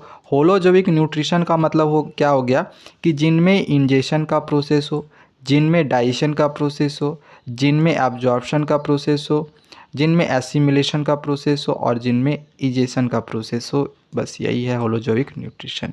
मतलब होलोजोइक न्यूट्रिशन एक ऐसा मोड ऑफ न्यूट्रिशन है जिनमें कोई भी ऑर्गेनिज्म किसी कॉम्प्लेक्स ऑर्गेनिक फूड को खाता है, जैसे हमने कोई भी फूड खाया सबसे पहले वो क्या है, एक कॉम्प्लेक्स फूड है, ठीक है। वो हमारे बॉडी में जाता है कौन से प्रोसेस से, इंजेशन प्रोसेस से। तो फूड को इंटेक करना ही कहलाता है इंजेशन प्रोसेस। अब ये जो इंजेस्टेड फूड है वो डाइजेस्ट होता है, ठीक है। ये जो डाइजेशन का हमने बात किया, डाइजेस्ट होता है। देन फिर ये हमारे बॉडी के सेल्स जो होते हैं इन फूड से जो भी न्यूट्रिएंट्स होता है उसको एब्जॉर्ब कर लेता है, ठीक है। तो ये जो पूरा प्रोसेस होता है डाइजेशन वाली, इसी को हम होलोजोइक न्यूट्रिशन कहते हैं, जिनमें ये सारी प्रोसेसेस होते हैं। जैसे कि मैन में, मोस्ट ऑफ द एनिमल्स में और एमोइबा में भी ये पांचों ही प्रोसेसेस होते हैं, ठीक है। तो एमोइबा वाला हम सबसे लास्ट में पढ़ेंगे कि एमोइबा में किस तरह से ये पांचों प्रोसेसेस होते हैं। चलो अब यहाँ से हमारी जो सबसे मेन टॉपिक जिसको हम कहते हैं ना वो शुरू हो रही है, ठीक है। अभी तो शुरुआत हुआ है। तो यहाँ पे हम पढ़ने जा रहे हैं कि न्यूट्रिशन ह्यूमंस को किस तरह से मिलता है, मतलब जो फूड है वो ग्लूकोज के फॉर्म में कैसे मिलता है, वो हम यहाँ पे पूरा प्रोसेस देखेंगे। तो फिलहाल यहाँ पे सबसे पहले जो है ना ये एक फ़्लो चार्ट दिया हुआ है, तो फ़्लो चार्ट को हम बाद में समझेंगे। पहले मैं आपको पूरा प्रोसेस यहाँ पे इसका बताता हूँ, तब तो फ़्लो चार्ट समझने में मज़ा आएगा। तो चलो यहाँ पे मैं आपको पूरा बताता हूँ। यहाँ पे डाइजेशन का जो प्रोसेस होता है, डाइजेस्टिव सिस्टम जिसको आप ह्यूमन एलिमेंट्री कैनल भी कहते हो, इसके जो मेन ऑर्गन्स हैं उसको यहाँ पे हमने हाईलाइट कर दिया है रेड कलर में। जैसे सबसे पहला है माउथ। माउथ क्या करता है, फूड को इनटेक करता है। डाइजेशन का पूरा प्रोसेस बस सीक्वेंस समझते जाना। इसके बाद आता है टीथ। टीथ क्या करता है, जो फूड हमने इनटेक किया इसको ब्रेक डाउन करने का काम करता है। फिर टंग क्या करता है, तो ये टेस्ट करने का काम करेगा फूड को और रोल करने का काम करेगा। अब हमारे माउथ में ना प्रेजेंट रहता है एक तरह का ग्लैंड। तो अभी मैं स्टार्टिंग में ही आप लोग को बता दे रहा हूँ कि जितने भी अभी आगे ग्लैंड्स के बारे में पढ़ोगे तो ये सारे ग्लैंड्स याद रख लेना कि कुछ ना कुछ प्रोड्यूस करेगा, यानी रिलीज़ करेगा, ठीक है। तो ये जो सैलिवरी ग्लैंड है आगे हम इसमें पढ़ेंगे। तो हमारे माउथ में एक तरह का ग्लैंड प्रेजेंट रहता है जिसको हम कहते हैं सैलिवरी ग्लैंड। क्वेश्चन पूछेगा माउथ में कौन सा ग्लैंड प्रेजेंट रहता है, सैलिवरी ग्लैंड, जो कि प्रोड्यूस करता है सैलिवा। बताया ना कि सारे ग्लैंड कुछ ना कुछ प्रोड्यूस करेंगे, तो ये जो सैलिवरी ग्लैंड है ये क्या प्रोड्यूस करता है, सैलिवा। ये जो सैलिवा है एक तरह का इंजाइम्स होता है जिसको हम कहते हैं सैलिवरी एमिलेज। सैलिवा यानी कि जो लार है उसको बोला गया है, ठीक है। ये लार और कुछ नहीं है, बस वही है सैलिवा, ठीक है। तो ये एक तरह का इंजाइम्स होता है, ठीक है। मतलब इंजाइम्स मतलब आप समझ लो ना, ऐसा एक तरह का केमिकल है जो किसी चीज़ मतलब फूड को वो ब्रेक डाउन करने का काम करता है, ठीक है। तो ये जो सैलिवा है इसमें एक तरह का इंजाइम्स प्रेजेंट रहता है सैलिवरी एमिलेज, जो कि फूड को ब्रेक डाउन करता है, ठीक है। ब्रेक डाउन कॉम्प्लेक्स फूड या फिर carbohydrates starch into simple sugar और ग्लूकोज। मतलब पहले जो हमने फूड इनटेक किया वो कॉम्प्लेक्स फूड उसको कहेंगे, या तो उसको कार्बोहाइड्रेट्स बोल सकते हो, स्टार्च बोल सकते हो। तो इन ये जो फूड्स होता है कॉम्प्लेक्स फूड, तो इसको ब्रेक डाउन करके सबसे पहले वो सिंपल शुगर या फिर ग्लूकोज में कन्वर्ट कर देता है। जैसे कि जो कार्बोहाइड्रेट्स है वो सैलिवरी एमिलेज एंजाइम्स के साथ रिएक्ट करके देखो ग्लूकोज बना दिया, ठीक है। तो कॉम्प्लेक्स फूड को ये जो सैलिवरी ग्लैंड में जो एंजाइम्स प्रेजेंट है सैलिवरी एमिलेज, तो ये फूड को ब्रेक डाउन करके ग्लूकोज में कन्वर्ट कर देता है, ठीक है। तो अभी जो फूड था वो तो अभी फ़िलहाल माउथ में ही था। अब माउथ से जो फूड है वो आता है ईसोफेगस में। जैसे जो फूड है अब यहाँ पर है, ये ग्लूकोज बन चुका है। अब ये ईसोफेगस, ये वाली फूड पाइप है, ये वाली जो फूड पाइप आप देख रहे हो इसको ईसोफेगस बोला जाता है, ठीक है। तो जो फूड है देखो यहाँ पे ईसोफेगस में आ गया, ठीक है। तो अब ये जो ईसोफेगस है, इस ईसोफेगस से from mouth to stomach by peristaltic movement, मतलब यहाँ पे ये दिया गया है कि जैसे जो फूड है वो माउथ से इस ईसोफेगस के थ्रू जो होता है वो हमारे स्टोमैक में फिर आ जाता है। और ये जो मूवमेंट होती है ना फूड की, ठीक है, तो एक तरह का कॉन्ट्रैक्शन होता है। जैसे जो फूड होती है, मान के चलो जिस जगह पे फूड आएगा ना वो इस जगह इस तरह से फूलते जाएगा, फिर फूड आया फिर यहाँ पे ऐसे फूलते जाएगा। तो ये इसको कहा जाता है पेरिस्टाल्टिक मूवमेंट। तो पेरिस्टाल्टिक मूवमेंट के द्वारा जो फूड है वो हमारे स्टोमैक में आ जाता है, ठीक है। चलो यहाँ स्टोमैक सपोज कर लो ये स्टोमैक है, ठीक है। ये वाला ये यहाँ पे आप देख ही रहो फिगर में। तो जो फूड है वो स्टोमैक में आ गया, ठीक है। तो अब जो स्टोमैक है ना, स्टोमैक में भी एक तरह का ग्लैंड प्रेजेंट रहता है। तो ऊपर में हमने आप लोग क्या बताया कि जितने भी ग्लैंड्स होते हैं वो सारे ग्लैंड्स कुछ ना कुछ प्रोड्यूस करते हैं। तो ये जो ग्लैंड्स है ये प्रोड्यूस करता है गैस्ट्रिक जूस। ठीक, क्या प्रोड्यूस करता है? Gastric juice. और इस गैस्ट्रिक जूस में क्या क्या रहता है? तो एक तो रहता है HCl, दूसरा रहता है पेप्सिन, और तीसरा रहता है म्यूकस। अब HCl का क्या रोल है, फिर पेप्सिन का क्या रोल है, म्यूकस का क्या रोल है, इसको समझ लेते हैं। तो HCl का रोल ये है कि ये मीडियम को एसिडिक बनाए रखता है। क्यों एसिडिक बनाए रखता है? ताकि जो हार्मफुल बैक्टीरिया फूड से आए उसको ये किल कर सके। ठीक है, तो हार्मफुल बैक्टीरिया को किल करने का काम है HCl का। तो ये इसका रोल हो गया। दूसरा है पेप्सिन। पेप्सिन क्या होता है? तो जो भी प्रोटीन हमें फूड से मिलता है तो उस प्रोटीन को ये एमिनो एसिड में कन्वर्ट कर देता है। ठीक है। और म्यूकस क्या है? तो ये हमारे स्टोमैक को प्रोटेक्ट करता है। स्टोमैक क्या है, सॉरी म्यूकस क्या है? तो इसका रोल क्या है? तो ये हमारे स्टोमैक को प्रोटेक्ट करता है। स्टोमैक का सॉरी जो वाल होता है उसको प्रोटेक्ट करता है।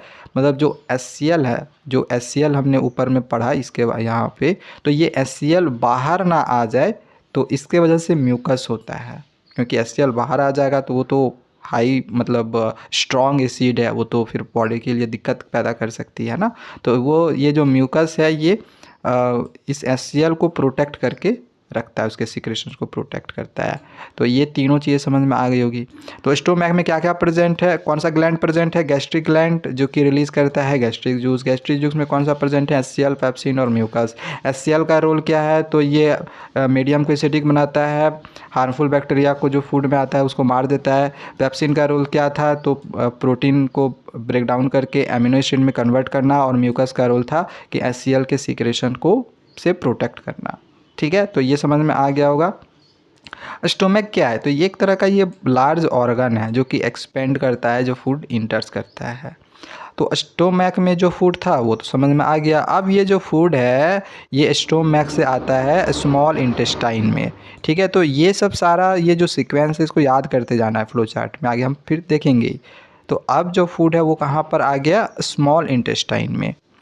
अब स्मॉल इंटेस्टाइन में जो डाइजेशन का प्रोसेस होता है ना वो कंप्लीट हो जाता है। अगर क्वेश्चन पूछा जाए कि डाइजेशन का प्रोसेस कहाँ पे स्टार्ट होता है तो माउथ में, कहाँ पे एंड होता है तो स्मॉल इंटेस्टाइन में।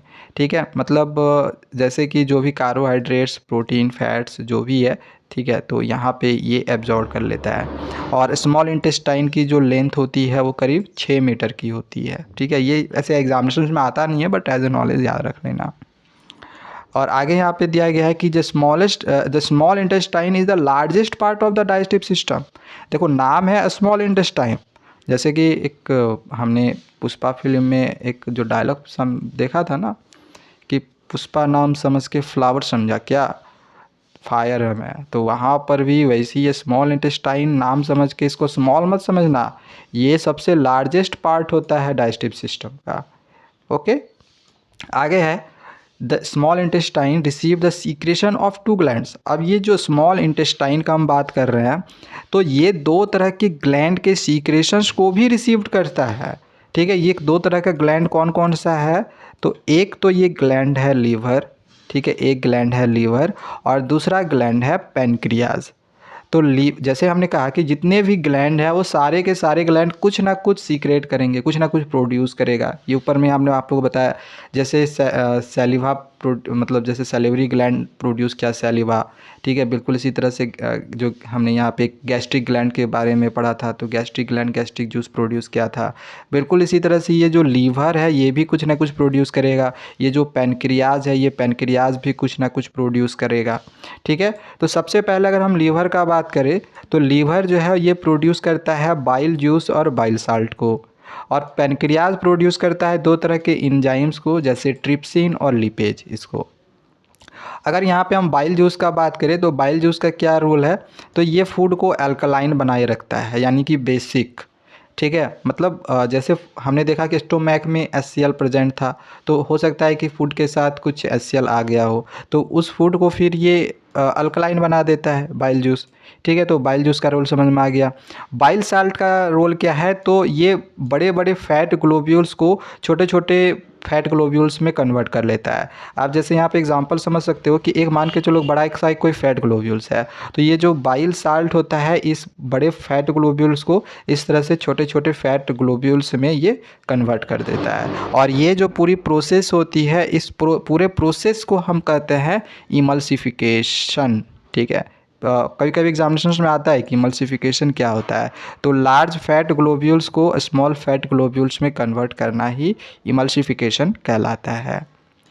अगर हम पैनक्रियाज का बात करें तो जैसे हमने बताया कि ये ट्रिप्सिन और लिपेज ये दो तरह की एंजाइम्स को प्रोड्यूस करता है। तो ट्रिप्सिन क्या करता है, तो जो काम पेप्सिन का था, दोनों को भाई समझ लेना, पेप्सिन ट्रिप्सिन।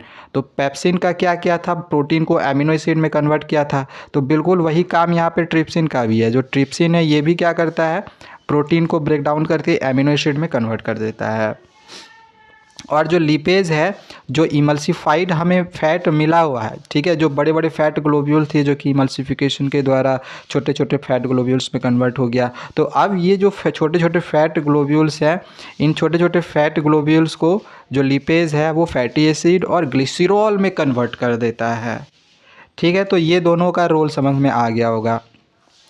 और एक हमें और पढ़ना है, जो ये इमल्सिफिकेशन जो हमने अभी बाइल साल्ट के बारे में पढ़ा, ठीक है, तो हम यहाँ पे एक चीज़ पढ़ रहे हैं कि जो बाइल जूस और बाइल साल्ट है, ये दो हमने पढ़ा, बाइल जूस और बाइल साल्ट, तो ये कहाँ पर स्टोर होता है। ठीक है, ये स्टोर होता है गॉल ब्लैडर में, और फिर गॉल ब्लैडर में ये फिर जाता है ये स्मॉल इंटेस्टाइन में।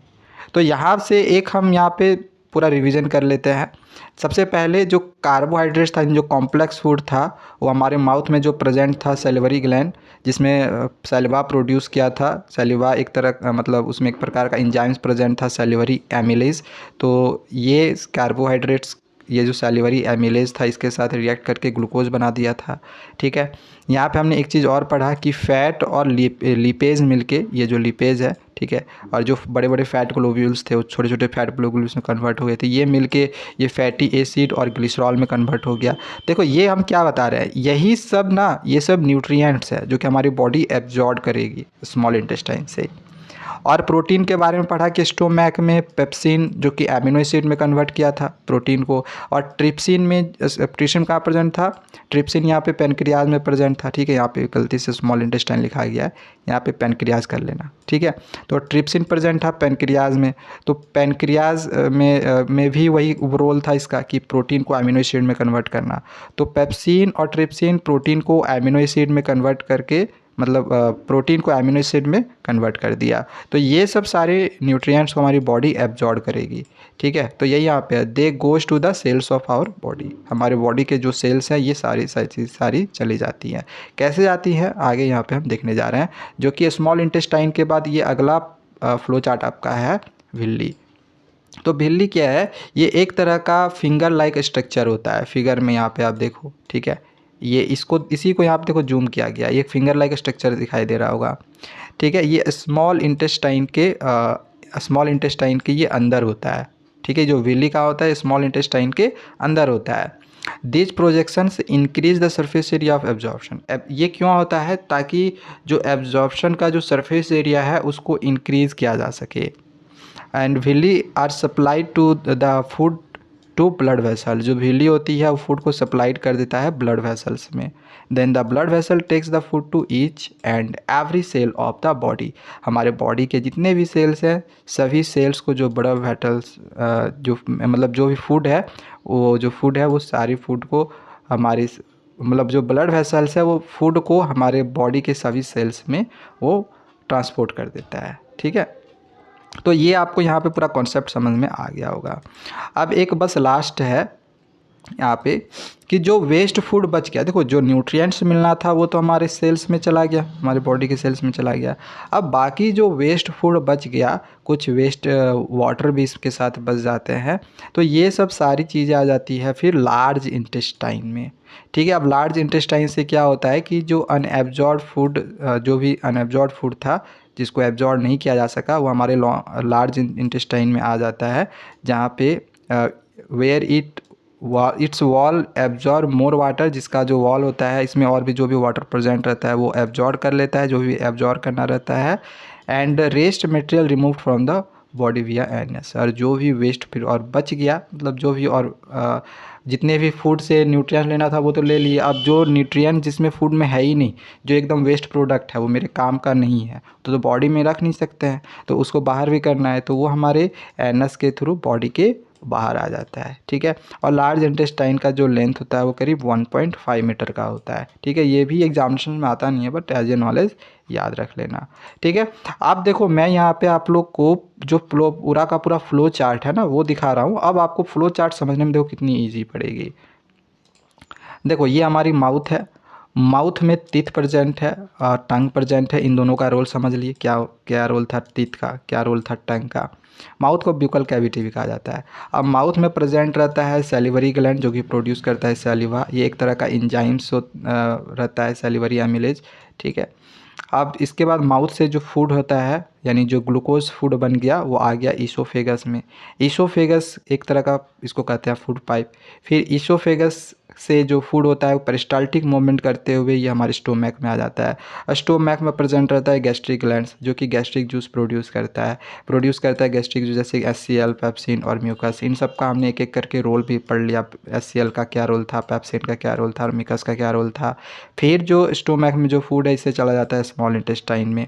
अब स्मॉल इंटेस्टाइन दो तरह के सीक्रेशंस को और रिसीव करता है, एक लीवर का और दूसरा पैनक्रियाज का। लीवर सबसे बड़ा ग्लैंड होता है, हाँ ये याद रखना। अभी तक जितने भी ग्लैंड पढ़े ना उनमें से सबसे बड़ा ग्लैंड लीवर ही होता है। तो लीवर ग्लैंड है, ये भी प्रोड्यूस कर दिया बाइल जूस और बाइल साल्ट। तो बाइल जूस और बाइल साल्ट कहाँ स्टोर होता है, इसके बारे में हमने आप लोग बताया गॉल ब्लैडर में। ठीक है, तो लीवर के सीक्रेशंस को ये स्मॉल इंटेस्टाइन रिसीव किया। बिल्कुल इसी तरह से पैनक्रियाज के सीक्रेशन को भी स्मॉल इंटेस्टाइन रिसीव किया। पैनक्रियाज में कौन कौन से एंजाइम्स प्रेजेंट है, ठीक है, क्या ये प्रोड्यूस करता है, तो ट्रिप्सिन और लिपेज, इन दोनों का भी रोल हमने एक एक करके समझ लिया। फिर इसके बाद स्मॉल इंटेस्टाइन में जो भी इसके अंदर विल्ली प्रेजेंट था, विल्ली जो भी न्यूट्रिएंट्स फूड से प्रेजेंट लेना था उसको एब्जॉर्ब कर लिया, हमारे बॉडी सेल्स में भेज दिया। फिर जो वेस्ट प्रोडक्ट थी वो हमारे लार्ज इंटेस्टाइन में आ जाती है, और यहाँ से भी और भी अगर कुछ वाटर को एब्जॉर्ब करना रहता है एब्जॉर्ब कर लेती है, और जो पूरी वेस्ट प्रोडक्ट होती है हमारे एनएस के थ्रू बाहर आ जाती है। तो ये एक सिंपल सा यहाँ पे मैंने फ्लो चार्ट भी बना दिया है ताकि समझने में आपको ज़्यादा दिक्कत नहीं हो। अब अगला यहाँ पे हम टॉपिक पढ़ने जा रहे हैं रिस्पायरेशन इन ह्यूमन। हमने प्लांट के रिस्पायरेशन के बारे में पढ़ा था। ठीक है, यहाँ पे आपका बहुत सारा चीज़ और भी क्लियर हो जाएगा। बिल्कुल इसी तरह से हम यहाँ पे ह्यूमन के रिस्पायरेशन के बारे में पढ़ते हैं। तो प्लांट के रिस्पायरेशन में हमने आप लोग क्या बताया था कि एनर्जी ऑब्टेन करना फूड से, तो वही चीज़ यहाँ पर भी है कि the process in which the cells of an organism obtain energy, मतलब जो ऑर्गेनिज्म के जितने भी सेल्स होते हैं वो सेल्स फूड से एनर्जी को ऑब्टेन कर लेते हैं। ठीक है, कैसे, तो ऑक्सीजन को कंबाइन करके।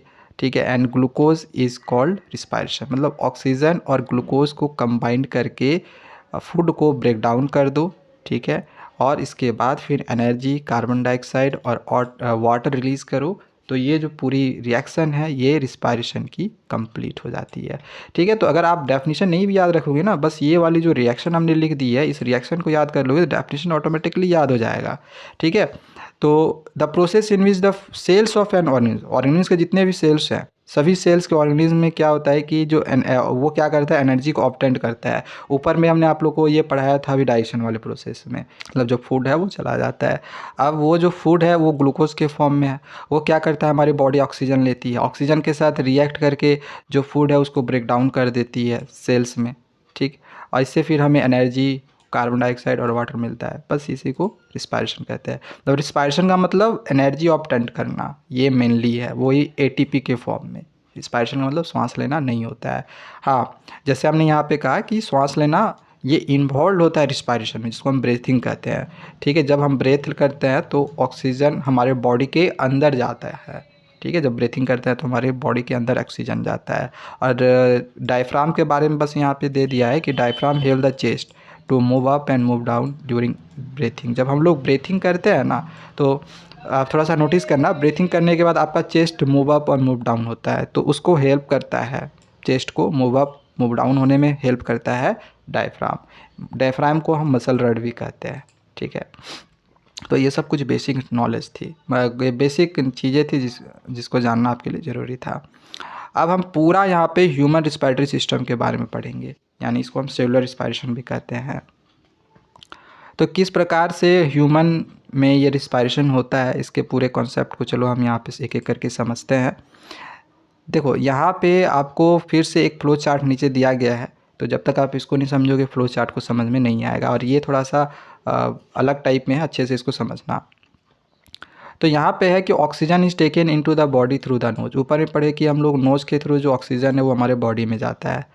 The air is filtered by fine hairs present in knows. हमारे नोज में कुछ हेयर्स होते हैं जो कि एयर में जो भी पार्टिकल्स वगैरह होता है, जो भी डस्ट पार्टिकल्स वगैरह होता है उसको फिल्टर कर देता है, ठीक है। From nose the air passes through the throat to lungs. इसके बाद नोज से जो एयर है वो हमारे थ्रोट के थ्रू लंग्स में चला जाता है। मतलब आगे हम फिगर में और अच्छे से ये हम क्लियरली समझेंगे, ओके। अब हमारे थ्रॉट्स में भी ना कुछ कुछ यहाँ पे ऑर्गन्स होते हैं, जैसे फेरेनेक्स, लैरिनेक्स और ट्रेकिया। तो सबसे पहले अगर हम यहाँ बात करें ये जो यहाँ पे लैरिनेक्स दिया हुआ है ये क्या होता है, तो लैरिनेक्स को कहा जाता है वॉइस बॉक्स, जहाँ से आवाज़ जो होता है वो उत्पन्न होता है। तो वॉइस बॉक्स किसको कहा जाता है, लैरिनेक्स को। एग्जामिनेशन में आ सकता है, याद रखना। इसके बाद आगे यहाँ पे दिया गया है ट्रेकिया। ट्रेकिया क्या है, तो ये एक यू शेप्ड ट्यूब होता है, जैसे यहाँ आप देख लो ये दिखाई दे रहा होगा, ठीक है। ये सब सारा एक यू शेप्ड ट्यूब दिखाई दे रहा होगा, एक ट्यूब की तरह, जो कि लैरिंक्स को लंग्स के साथ जोड़ता है। सही बात है, ये लैरिंक्स को लंग्स के साथ जोड़ के रखा हुआ है ट्रेकिया, ठीक है। Now trachea divide into two branches. अब जो ट्रेकिया होता है ये दो भाग में डिवाइड हो जाता है, यहाँ पे आप देख रहे हो दो भाग में डिवाइड हो जाता है।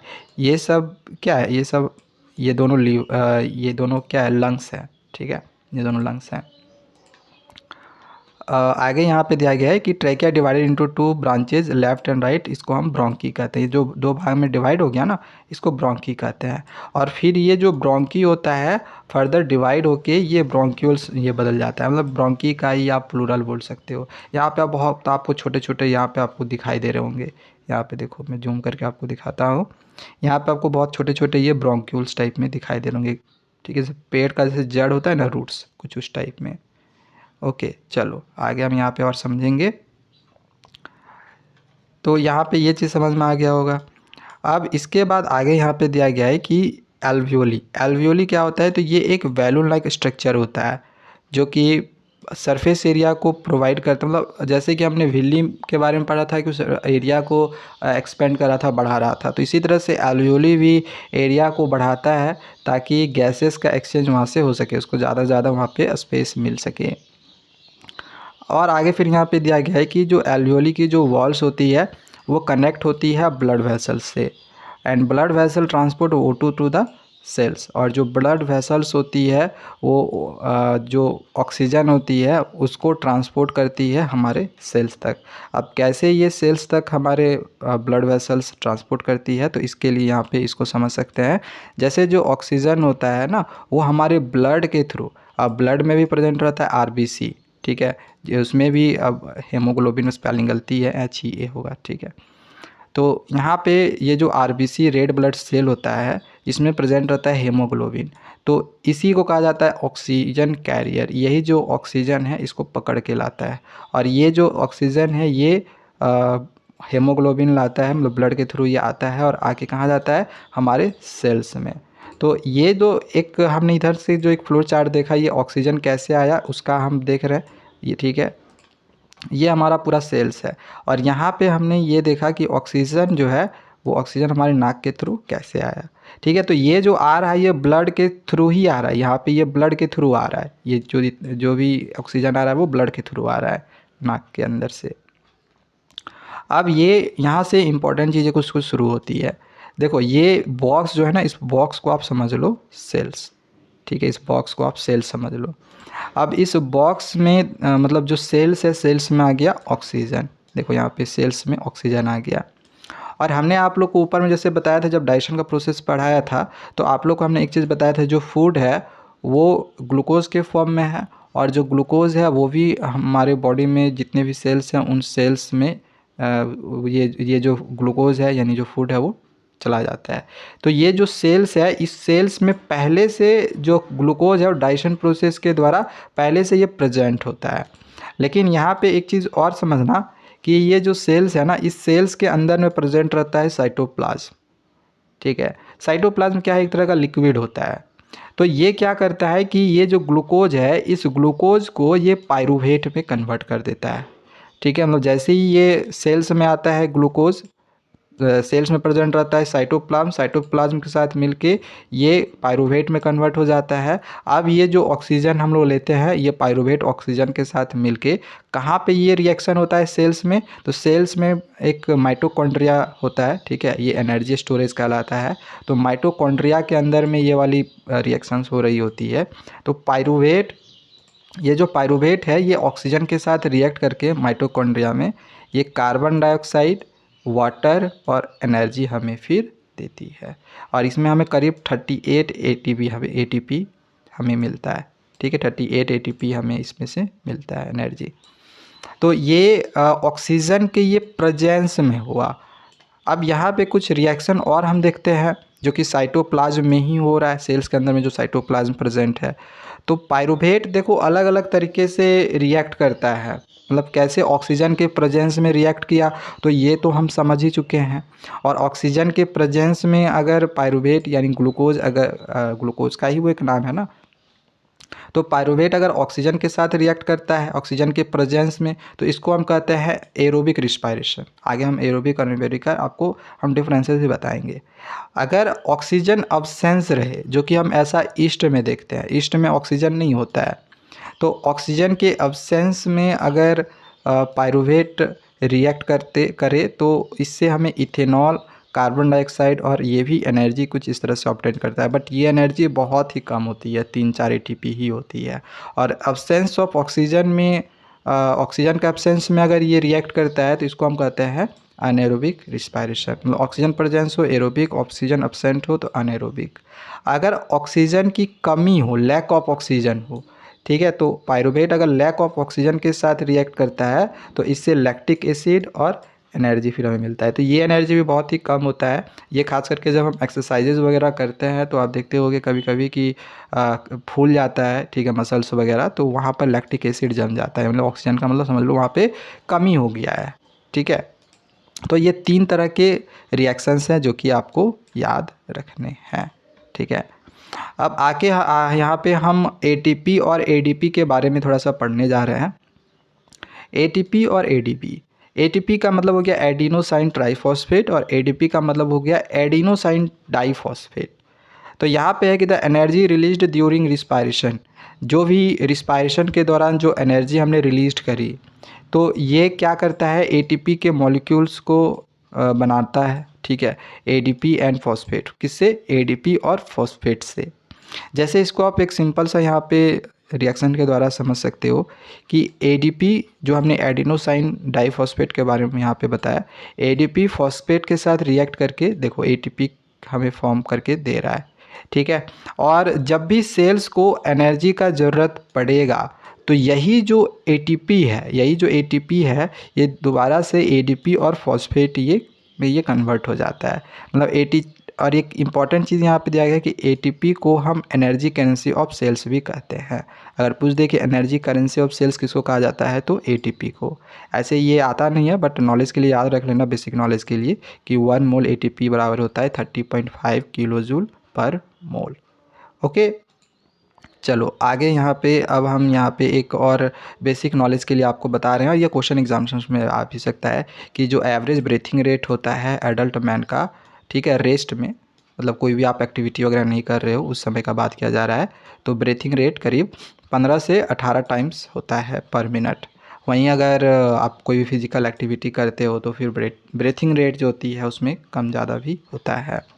अब यहाँ पे एरोबिक और अनएरोबिक रिस्पायरेशन का आप डिफरेंसेस देख लो कि वैसे रिस्पायरेशन जिसमें ऑक्सीजन की ज़रूरत होती है इसको कहते हैं एरोबिक, जिसमें रिस्पायरेशन की ज़रूरत नहीं होता है उसको कहते हैं अनएरोबिक, मतलब जिसमें रिस्पायरेशन अब्सेंस होता है।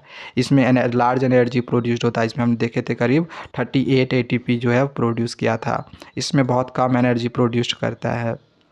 इसमें एरोबिक रिस्पायरेशन के दौरान हमें कार्बन डाइऑक्साइड वाटर प्रोड्यूस्ड होके मिलता है। अनएरोबिक रिस्पायरेशन में हमें इथेनॉल लैक्टिक एसिड प्रोड्यूस्ड होके हमें मिलता है। ठीक है, तो ये डिफरेंसेस है। अब यहाँ पे कुछ कुछ एनिमल्स दिए गए हैं जिनमें किस तरह का रिस्पायरेटरी ऑर्गन्स पाया जाता है वो दे दिया गया है। जैसे कि एमोइबा और प्लेनेरिया, इसमें सेल मेम्ब्रेन इनका रिस्पायरेटरी ऑर्गन होता है। जैसे ह्यूमन का रिस्पायरेटरी ऑर्गन क्या है, ह्यूमन का या फिर कुछ बर्ड्स का, कुछ लैंड एनिमल्स का जो रिस्पायरेटरी ऑर्गन्स है वो है लंग्स। ठीक है, बिल्कुल इसी तरह से अमीबा का जो रिस्पायरेटरी ऑर्गन है वो है सेल मेम्ब्रेन। अर्थवर्म का रिस्पायरेटरी ऑर्गन है स्किन। कुछ एक्वेटिक एनिमल जैसे प्लांट्स, फिश वगैरह हो गया, प्रॉन्स वगैरह हो गया, तो इसमें होता है गिल्स। ग्रास हॉपर में या फिर कॉकरोच में स्पेरिकल्स और ट्रैकिया होता है।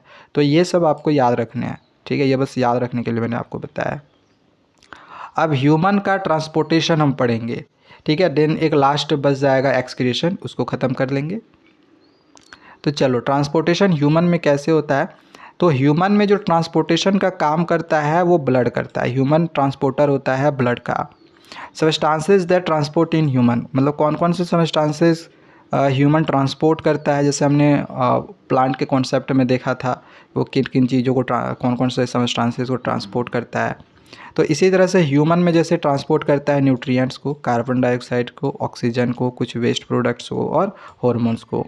और ये सब चीज़ें जो ट्रांसपोर्ट होती है वो ब्लड करती है।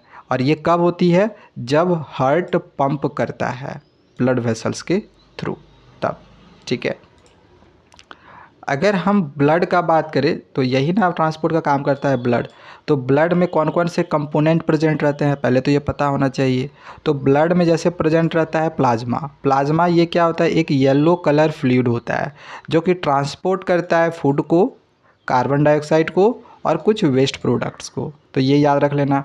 रेड ब्लड सेल, इसमें प्रेजेंट रहता है होमोग्लोबिन और ये ट्रांसपोर्ट करता है ऑक्सीजन को। और इसके बारे में हमने पहले भी आप लोग को बताया था ना कि ऊपर में रिस्पायरेशन में कि हेमोग्लोबिन ही ट्रांसपोर्ट करता है ऑक्सीजन को, इसलिए हेमोग्लोबिन को ऑक्सीजन कैरियर बोला जाता है। वाइट ब्लड सेल का बात करें तो लिखा गया कि these cells fight against harmful bacteria, viruses and germs. White blood cell में क्या करता है, जो भी हमारे सेल्स वगैरह में जो हार्मफुल बैक्टीरिया, वायरसेस या फिर जर्म्स होता है तो उससे फाइट करता है। और ये एक इम्पॉर्टेंट रोल प्ले करता है हमारे इम्यूनिटी सिस्टम को बनाए रखने के लिए। प्लेटलेट्स क्या रहता है, तो ये ब्लड क्लॉटिंग को मतलब के लिए रिस्पॉन्सिबल होता है। मतलब जैसे कहीं कट जाए तो कटने के बाद या छिल जाए तो उससे क्या होता है, ब्लड निकलना शुरू हो जाता है। तो बाद में ये जो ब्लड होता है वो जम जाता है।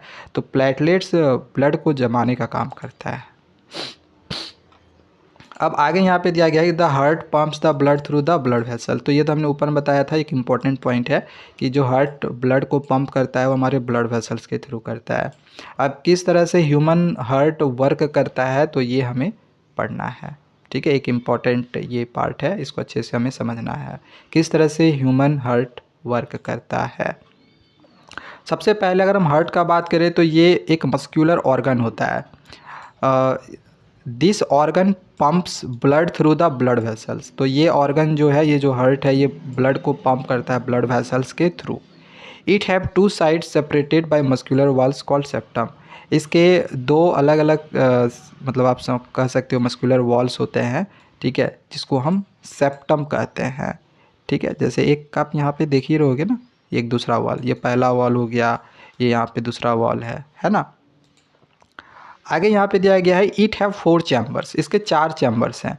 ये पहला चैम्बर है, ये दूसरा चैम्बर हो गया, ये तीसरा चैम्बर है और ये चौथा चैम्बर है। ठीक है, तो इसके टोटल 4 चैम्बर हो गए।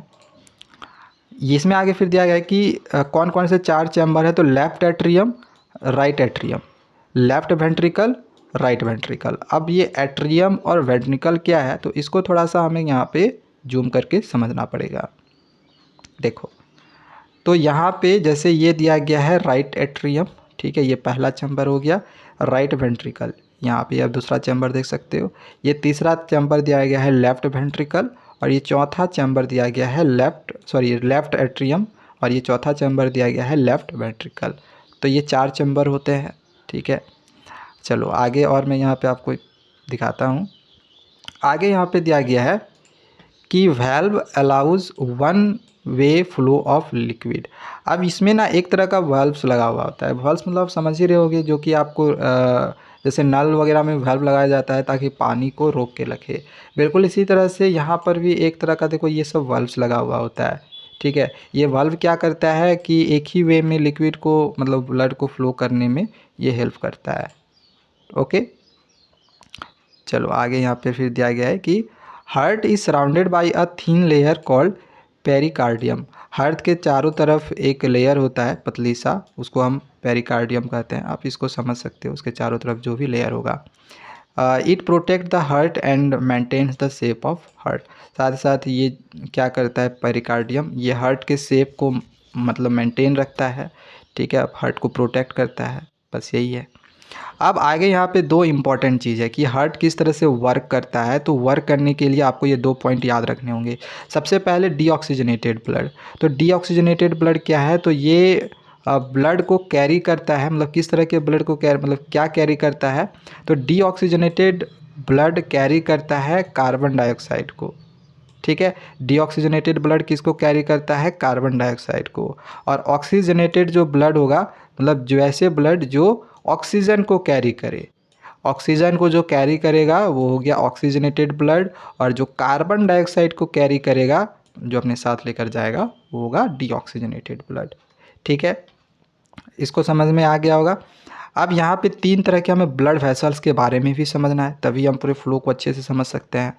तो 3 तरह का ब्लड वेसल्स है, जैसे पहला है आर्टरीज़, दूसरा है वेन्स और तीसरा है कैपिलरीज़।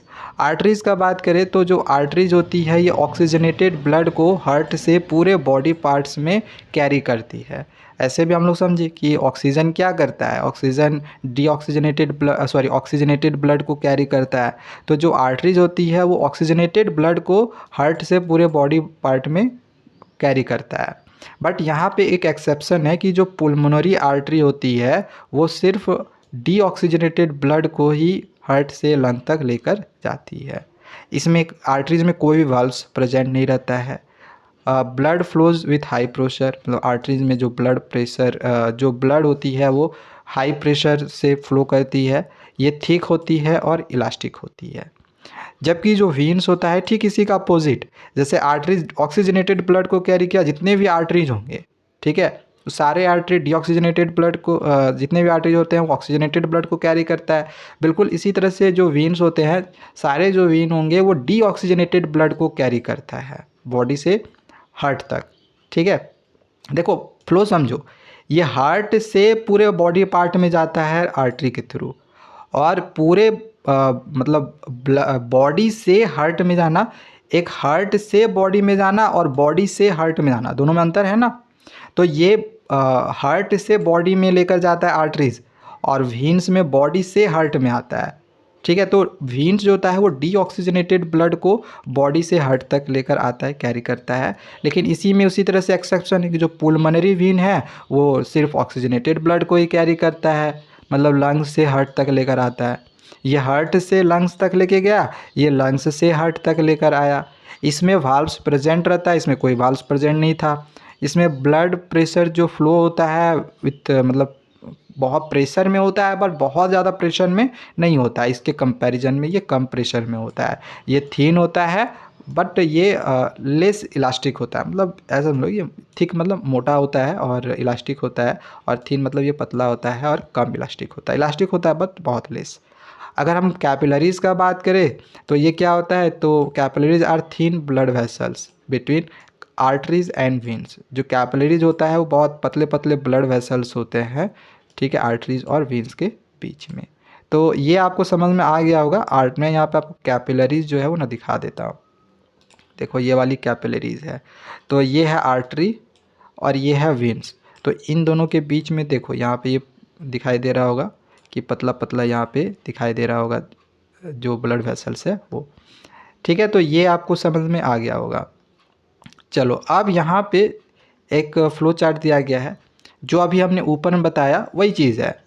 सबसे पहले हमने यहाँ पे आपको एक चीज़ बताया कि जो बॉडी है, ब्लड जो है बॉडी से, पूरे बॉडी से वेन्स के थ्रू क्या आएगा, तो डीऑक्सीजनेटेड ब्लड, ठीक है, जो डीऑक्सीजनेटेड ब्लड है वो वेन्स के थ्रू हमारे हार्ट में जाएगा, हार्ट में जा रहा है, ठीक है।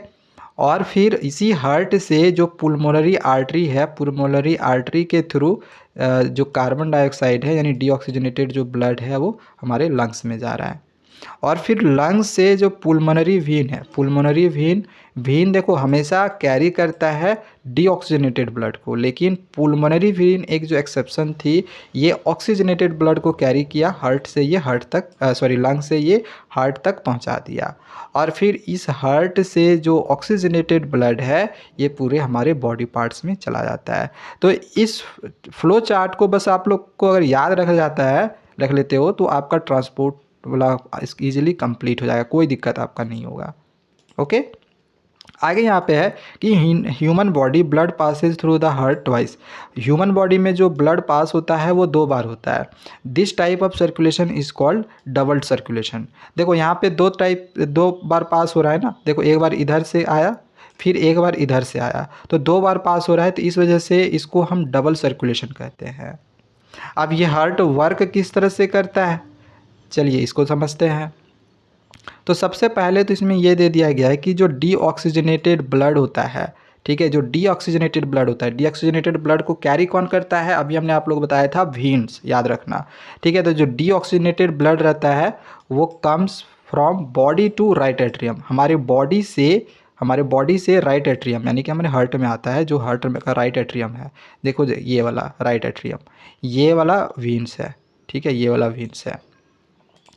तो ये वेन है, मतलब वेन एक नहीं होना, बहुत सारा होगा, मान के चलो एक वेन है। ओके, तो डीऑक्सीजनेटेड ब्लड को, जो डीऑक्सीजनेटेड ब्लड है वो हमारे बॉडी से राइट एट्रियम में आ गया, किसके थ्रू, वेन्स के थ्रू, यानी वेना केवा के थ्रू, ये वेना केवा है।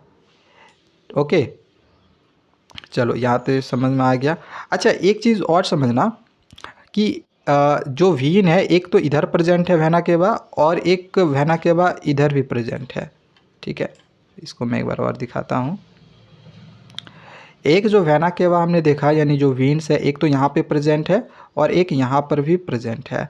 अब बॉडी का जो लोअर पार्ट है, लोअर पार्ट का जो ब्लड है वो इस वेना केवा के थ्रू आता है, और अपर बॉडी का जो भी ब्लड है वो इस वेना केवा के थ्रू आता है।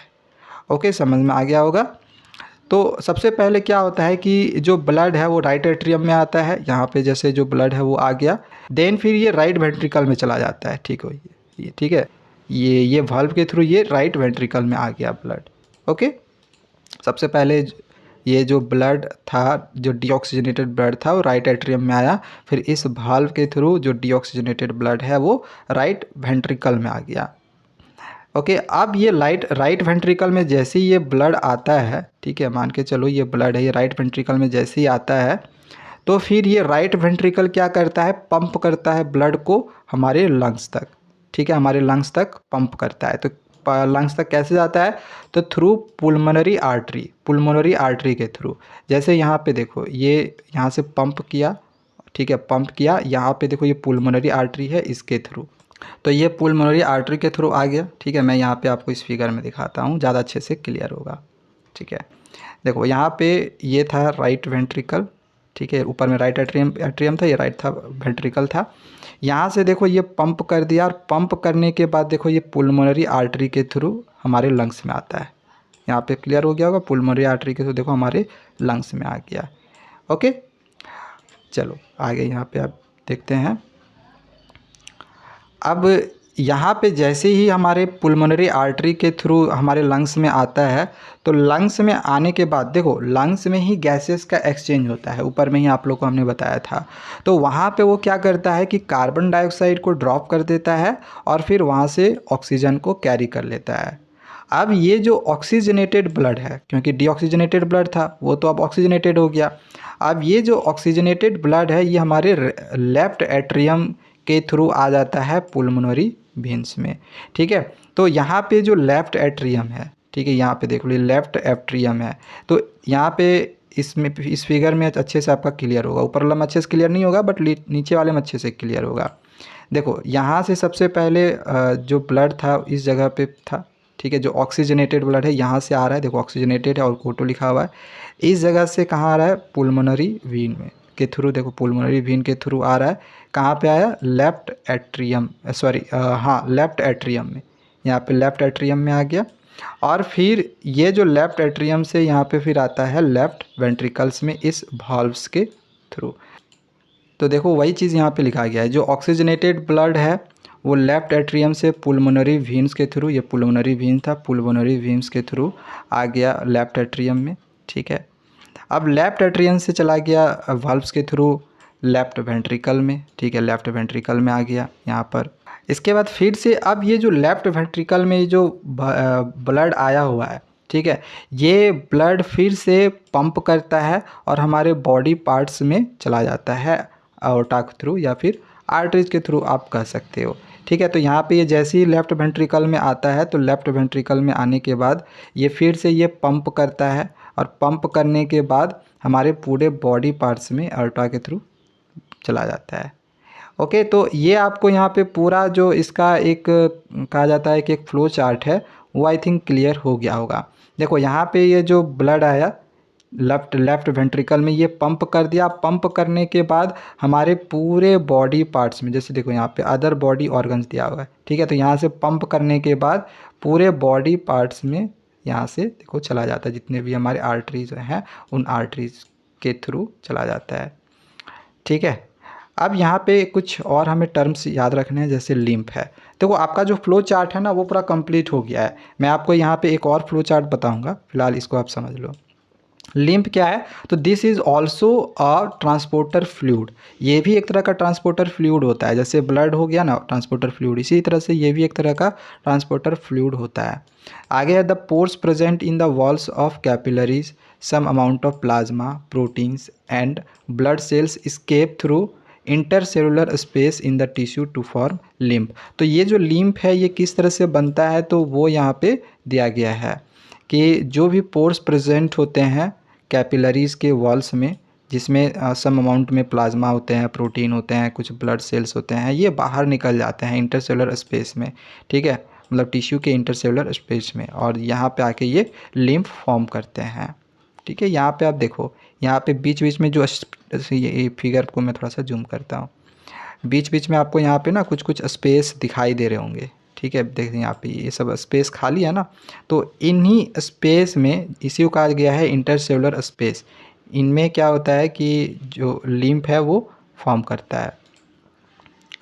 इसमें लिम्फ से रिलेटेड कुछ इंपॉर्टेंट चीज़ दिए गए हैं, जैसे कलरलेस होता है, lymph absorb and transport fat from intestine. जो लिम्फ है वो एब्जॉर्ब और ट्रांसपोर्ट करता है फैट को इंटेस्टाइन से, मतलब ये क्या इसका रोल है लिम्फ का वो भी दिया गया है।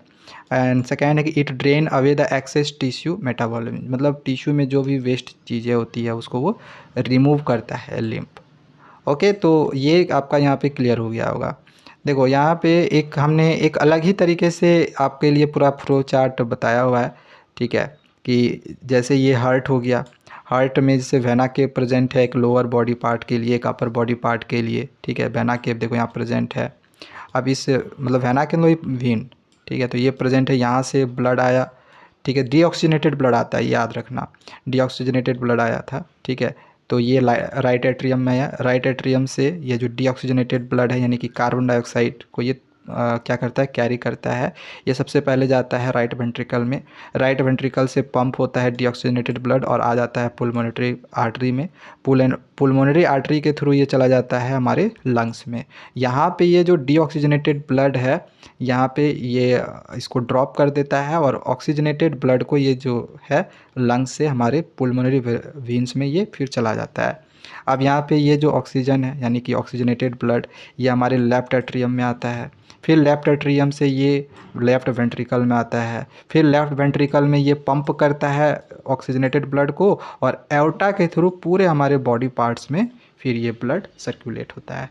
देखो कितना इजी है, फ्लो चार्ट में समझना हमारे लिए बहुत ही इजी पड़ता है। अच्छा, यहाँ पे एक बेसिक नॉलेज के लिए है कि जो हार्ट बीट करता है वो करीब नॉर्मल एडल्ट में हर मिनट में करीब 70 से 72 बार बीट करता है, हार्ट बीट। याद रखना इसको। हालांकि क्वेश्चन नहीं आता है, बट एज ए नॉलेज हमने आप लोग को बता दिया है। अब चलिए आगे हम अपने नेक्स्ट टॉपिक को पढ़ते हैं, जो कि है एक्सक्रीशन इन ह्यूमन। हालांकि हमने इसके पहले ऑलरेडी डाइजेस्टिव सिस्टम के बारे में पढ़ा, रिस्पायरेटरी सिस्टम के बारे में पढ़ा, जिसमें हम डाइजेस्टिव सिस्टम में ये पढ़े कि किस तरह से जो वेस्ट फूड बच गए थे वो हम एनस के थ्रू बाहर निकाल चुके थे। तो वो एक तरह का हम वेस्ट के बारे में पढ़ चुके हैं डाइजेस्टिव वेस्ट में। रिस्पायरेटरी वेस्ट में हम ये पढ़ चुके हैं कि रिस्पायरेशन के दौरान कैसे कार्बन डाइऑक्साइड हमारे बॉडी से बाहर जा रहा था। तो ये दो तरह के मेटाबॉलिक वेस्ट के बारे में हम ऑलरेडी पढ़ चुके हैं। अब जब सेल्स डैमेज्ड होता है तो सेल्स के डैमेज्ड होने की वजह से और भी कुछ वेस्ट प्रोड्यूस्ड होते हैं, जिसको हम नाइट्रोजीनियस वेस्ट कहते हैं, जिनमें यूरिया, यूरिक एसिड और वाटर आता है।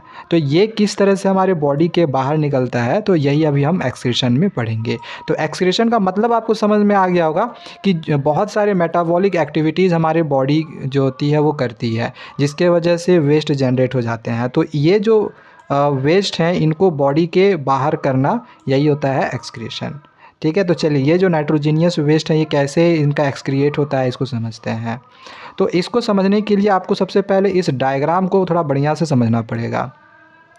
ये यहाँ पे देखो, ये जो डायग्राम है इसमें आप देखोगे कि इसमें दोनों तरफ तो यहाँ पे किडनी लगा हुआ है, और इस किडनी के अंदर रहता है नेफ्रॉन, जो कि वही फिल्टर करता है। और मिलियंस में नेफ्रॉन होते हैं, याद रखना, एक किडनी में। इसके बाद यहाँ पे आपको दिखाई दे रहा होगा कि इस किडनी से इस यूरिनरी ब्लैडर के बीच में एक पाइप टाइप में आपको दिखाई दे रहा होगा। इस पाइप को कहा जाता है यूरेटर। और इस यूरिनरी ब्लैडर के यहाँ पे सबसे नीचे में आपको दिख रहा है यूरेथ्रा। ठीक है, यहीं से जो यूरिन है वो बाहर निकलता है। इसके बाद दो इम्पॉर्टेंट चीज़, एक है रेनल आर्टरी और दूसरा है रेनल वीन। तो आर्टरी के बारे में हमने पहले ही आप लोग को बताया था कि बॉडी से जो ब्लड जाता है, ठीक है, बॉडी से, देखो इधर मान के चलो हमारी बॉडी है, इस बॉडी से जो ब्लड आ रहा है वो आर्टरी के थ्रू आता है। ठीक है, तो यहाँ पे देखो बॉडी से ब्लड आ रहा है इस रेड ट्यूब के, ठीक है, इस रेड ट्यूब में आ रहा है।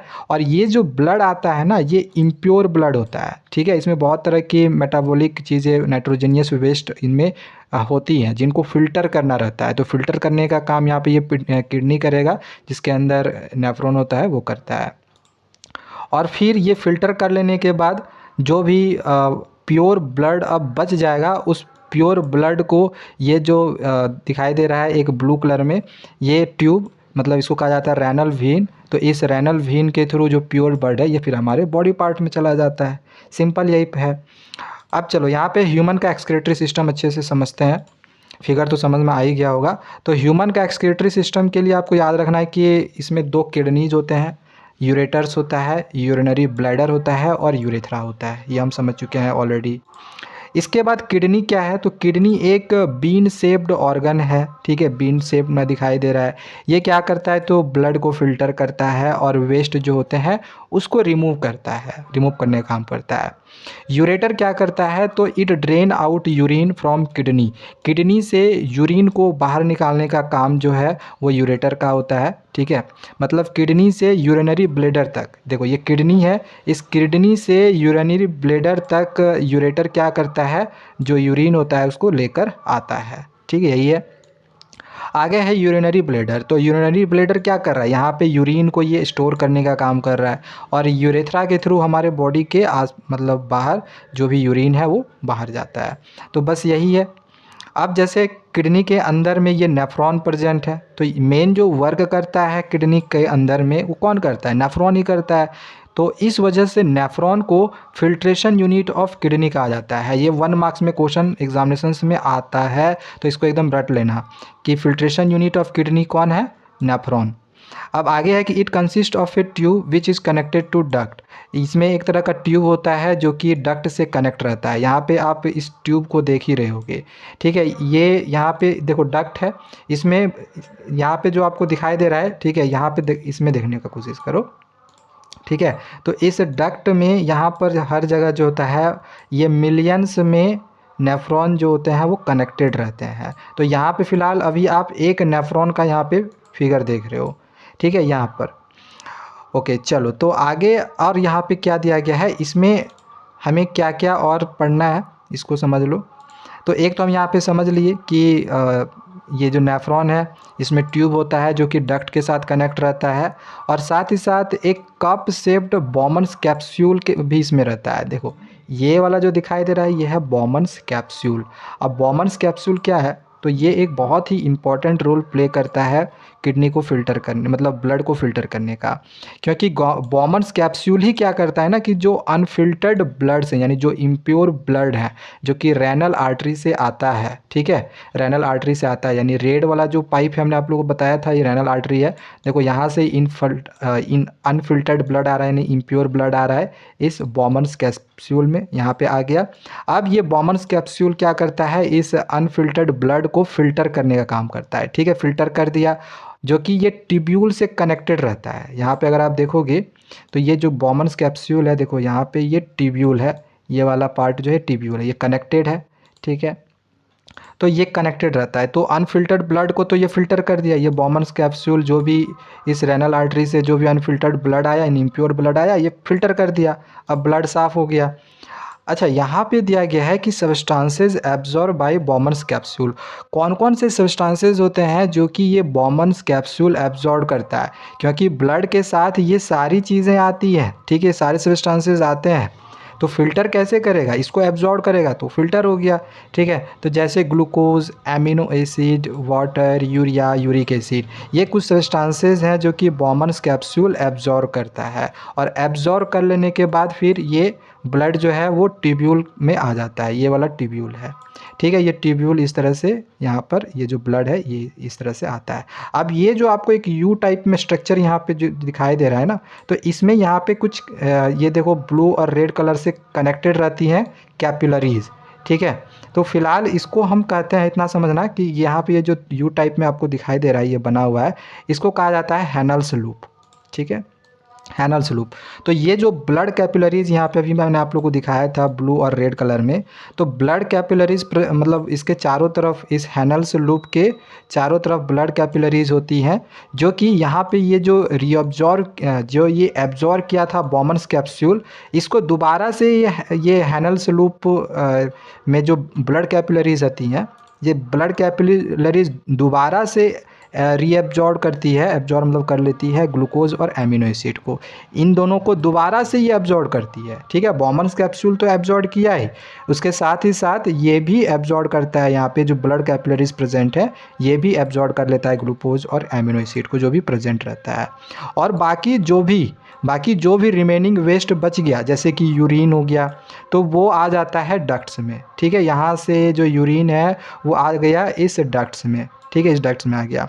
देन फिर urines enter into urinary bladder through urethra, मतलब आप यहाँ से फिर आप समझ सकते हो कि जो यूरिन है, ठीक है, यूरिन इस यूरेटर के थ्रू आ जाता है इस यूरिनरी ब्लैडर में, और फिर इस यूरिनरी ब्लैडर से यूरेथ्रा के थ्रू बॉडी के पार चला जाता है। बस हो गया, यही वाला आपका पूरा जो एक्सक्रीशन था ये कंप्लीट हो गया है, ठीक है। बहुत ज़्यादा हार्ड नहीं है, बस इसको अच्छे से समझ लेना। एक बार नहीं समझ में आया तो देखो और एक बार ना, तो अच्छे से क्लियर हो जाएगा, कोई दिक्कत नहीं होगा। अब एक लास्ट टॉपिक है, हालांकि हमें बहुत पहले पढ़ लेना था लेकिन हमने इसको लास्ट में रखा हुआ है क्योंकि ये सबसे अलग है। एमोइबा में न्यूट्रिशन किस प्रकार से होता है, सिर्फ न्यूट्रिशन ही एमोइबा का आपको पढ़ना है। एमोइबा में न्यूट्रिशन किस प्रकार से होता है, तो सबसे पहले तो ये आपको पता ही है, ऊपर में हमने आप लोगों को बता दिया था कि एमोइबा एक यूनिसेलुलर ऑर्गेनिज्म है। इनकी जो मोड ऑफ न्यूट्रिशन होती है वो होलोजोइक होती है, यानी कि होलोजोइक है, यानी कि इनमें ये पाँचवें प्रोसेसेस होंगे, जैसे इंजेशन होगा यानी कि फूड को इनटेक करना, डाइजेशन होगा, ठीक है, यानी फूड जब पचना, ठीक है ना, इसके बाद यानी आप ऐसे बोल सकते फ्रूट का ब्रेक डाउन होता है, ठीक है, डाइजेशन का मतलब होता है फूड का ब्रेक डाउन होना, और ब्रेक डाउन होके जो भी फूड से जो भी न्यूट्रिएंट्स होता है उसको एब्जॉर्ब करना, एब्जॉर्प्शन हो गया। एब्जॉर्ब कर लेने के बाद जो इससे हमें एनर्जी मिलता है वो होता है एसिमिलेशन, ठीक है, एंड लास्ट जो प्रोसेस होता है वो इजेशन यानी कि एक्सक्रीशन, बॉडी के बाहर वेस्ट प्रोडक्ट को कर लेना, ठीक है। तो यही होता है, तो ये पाँचों ही प्रोसेसेस होते हैं। कैसे होते हैं एक एक करके यहाँ पे समझेंगे। देखो एक पॉइंट दिया गया है कि एमोइबा जो फूड को ऑब्टेंड करता है ना, तो ये जो प्रोसेस होती है एमोइबा का फूड को ऑब्टेंड करना, इस प्रोसेस को हम कहते हैं फेगोसाइटोसिस। अच्छा, एमोइबा खाता क्या है, तो वाटर में जो भी टीनी प्लांट्स होते हैं या फिर एनिमल्स होते हैं जो कि वाटर में तैर रहे होते हैं, तो एमोइबा वही खाता है, याद रखना इसको, ओके। चलो यहाँ पे अब एक एक करके हम स्टेप्स देखते हैं कि एमोबा में न्यूट्रिशन किस प्रकार से होता है। तो स्टेप 1 है इंजेक्शन, यानी फूड को इनटेक करना। फूड को ये इनटेक कैसे करता है, तो amoeba captured food through temporary finger like projection. इनका एक टेम्प्रोरी फिंगर लाइक प्रोजेक्शन होता है, ठीक है, जिसको हम सीडोफोडिया कहते हैं, सीडोफोडिया। ठीक है, ये जो फिंगर लाइक स्ट्रक्चर आपको दिखाई दे रहा है, इसको हम सीडोफोडिया कहते हैं। तो इसी सूडोफोडिया से जो एमोबा होता है वो फूड पार्टिकल्स को कैप्चर करता है। जैसे ये एक परामीशियम है जो कि पानी में तैर रहा था, तो एमोबा इसको इस तरह से अपने सूडोफोडिया से ये फूड को इनटेक कर रहा है, यानी कि ये इंजेक्शन वाला प्रोसेस हो गया। दूसरा प्रोसेस है डाइजेशन। डाइजेशन की प्रोसेस कैसे होती है, तो एमोबा के अंदर ना एक प्रकार का इंजाइम्स प्रेजेंट रहता है, जैसे कि हमारे बॉडी में भी था। जैसे कि डाइजेशन के प्रोसेस में हमने पढ़ा था कि माउथ में भी एक प्रकार का सैलिवरी एमिलेज नाम का एक इंजाइम्स प्रेजेंट था, इसके बाद स्टोमैक में भी प्रेजेंट था। तो बिल्कुल इसी तरह से यहाँ पे एमोबा में भी एक प्रकार का इंजाइम्स प्रेजेंट रहता है, ठीक है। और यहाँ पे ये जो वाइट कलर का आपको दिखाई दे रहा है, यही है लाइजोसोम्स, ठीक है। तो यही जो है फूड को ब्रेक डाउन करने का काम करता है, जिससे कि डाइजेशन का पूरा प्रोसेस हो पाता है। और यहाँ पे ये जो येलो कलर में आपको दिखाई दे रहा है, एक तरह का लिक्विड होता है जिसको हम साइटोप्लाज्म कहते हैं। तो यहाँ पे कि enzymes inter food vacuole through cytoplasm. जो इंजाइम्स होते हैं ये फूड वैक्यूल है, ठीक है। तो इस फूड वैक्यूल के अंदर आता है इस साइटोप्लाज्म के थ्रू, एंड देन ये ब्रेक डाउन करता है इस फूड को, और ब्रेक डाउन करने के बाद इसको फिर स्मॉल सब्सटेंसेस में ये कन्वर्ट कर देता है, ठीक है। स्मॉल सब्सटेंसेस में कन्वर्ट हो गया, फूड को स्मॉल सब्सटेंसेस में ब्रेक डाउन करना, दैट इज़ कॉल्ड कि डाइजेशन का प्रोसेस आपका कंप्लीट हो गया। अब डाइजेशन के बाद अगला प्रोसेस आता है एब्जॉर्प्शन, यानी फूड से जो भी न्यूट्रिएंट्स मिला उसको एब्जॉर्ब करना, ठीक है। तो जो भी डाइजेस्टेड फूड था will now come out from food vacuole. इस फूड वैक्यूल से, ठीक है, ये जो फूड वैक्यूल है ब्रेक डाउन करने के बाद देखो ये वाली फूड दिखाई दे रही है। अब इस फूड वैक्यूल से जो भी ये जो फूड है ये बॉडी के चारों तरफ ये क्या करता है अमीबा का, ये एब्जॉर्ब करना शुरू कर देता है, ठीक है। तो इससे एब्जॉर्प्शन वाला भी प्रोसेस हो जाता है, अमीबा का वॉल एब्जॉर्ब करने लगता है। देन अगला प्रोसेस है एसिमिलेशन, यानी कि जो फूड ये एब्जॉर्ब किया है, एब्जॉर्ब कर लेने के बाद इससे जो भी एनर्जी इनको मिलेगी या फिर पूरे बॉडी पार्ट में डिस्ट्रीब्यूट हो जाएगा, दैट इज़ कॉल्ड एसिमिलेशन। तो एसिमिलेशन की प्रोसेस हो जाती है। एंड लास्ट प्रोसेस होता है इजेशन। इजेशन का मतलब जो भी वेस्ट प्रोडक्ट हुआ, ठीक है, इस वेस्ट प्रोडक्ट को बॉडी के बाहर में, मतलब बॉडी के अपने बाहर कर देना, ठीक है। तो surface wall of amoeba at any point, ये क्या करता है कि जैसे एमोबा का किसी भी पार्ट से ना ये इस वेस्ट प्रोडक्ट को या फिर वेस्ट मटेरियल को अपने बॉडी के बाहर निकाल सकता है कहीं पर से भी, ठीक है। तो बस ये लास्ट प्रोसेस आपका हो गया, इजेशन का ये लास्ट प्रोसेस हो गया, यानी कि आपका एक्सक्रीशन जो है वो भी कंप्लीट हो गया एमोबा में। तो पूरा चैप्टर जो है हमने आपका कंप्लीट करवा दिया है। तो चलो आज के लिए इतना ही। अगर आपको ये वाली नोट्स डाउनलोड करनी होगी तो डिस्क्रिप्शन पे मेरे ऐप का लिंक दिया हुआ होगा, उसको इंस्टॉल कर लेना, आपको ये नोट्स मिल जाएगा। साथ ही साथ हमने एसएसटी का भी नोट्स भी डाला हुआ है, हिस्ट्री का या फिर इकोनॉमिक्स का, तो उसको भी डाउनलोड करके आप पढ़ सकते हो। बहुत ही अच्छे नोट्स हैं, जिससे कि आपको कोई भी चैप्टर जो है बहुत ही ईजिली समझ में भी आएगा। तो मिलते हैं दूसरे वीडियोज़ में, तब तक चैनल को सब्सक्राइब करके ज़रूर रख लें। Thank you, bye bye.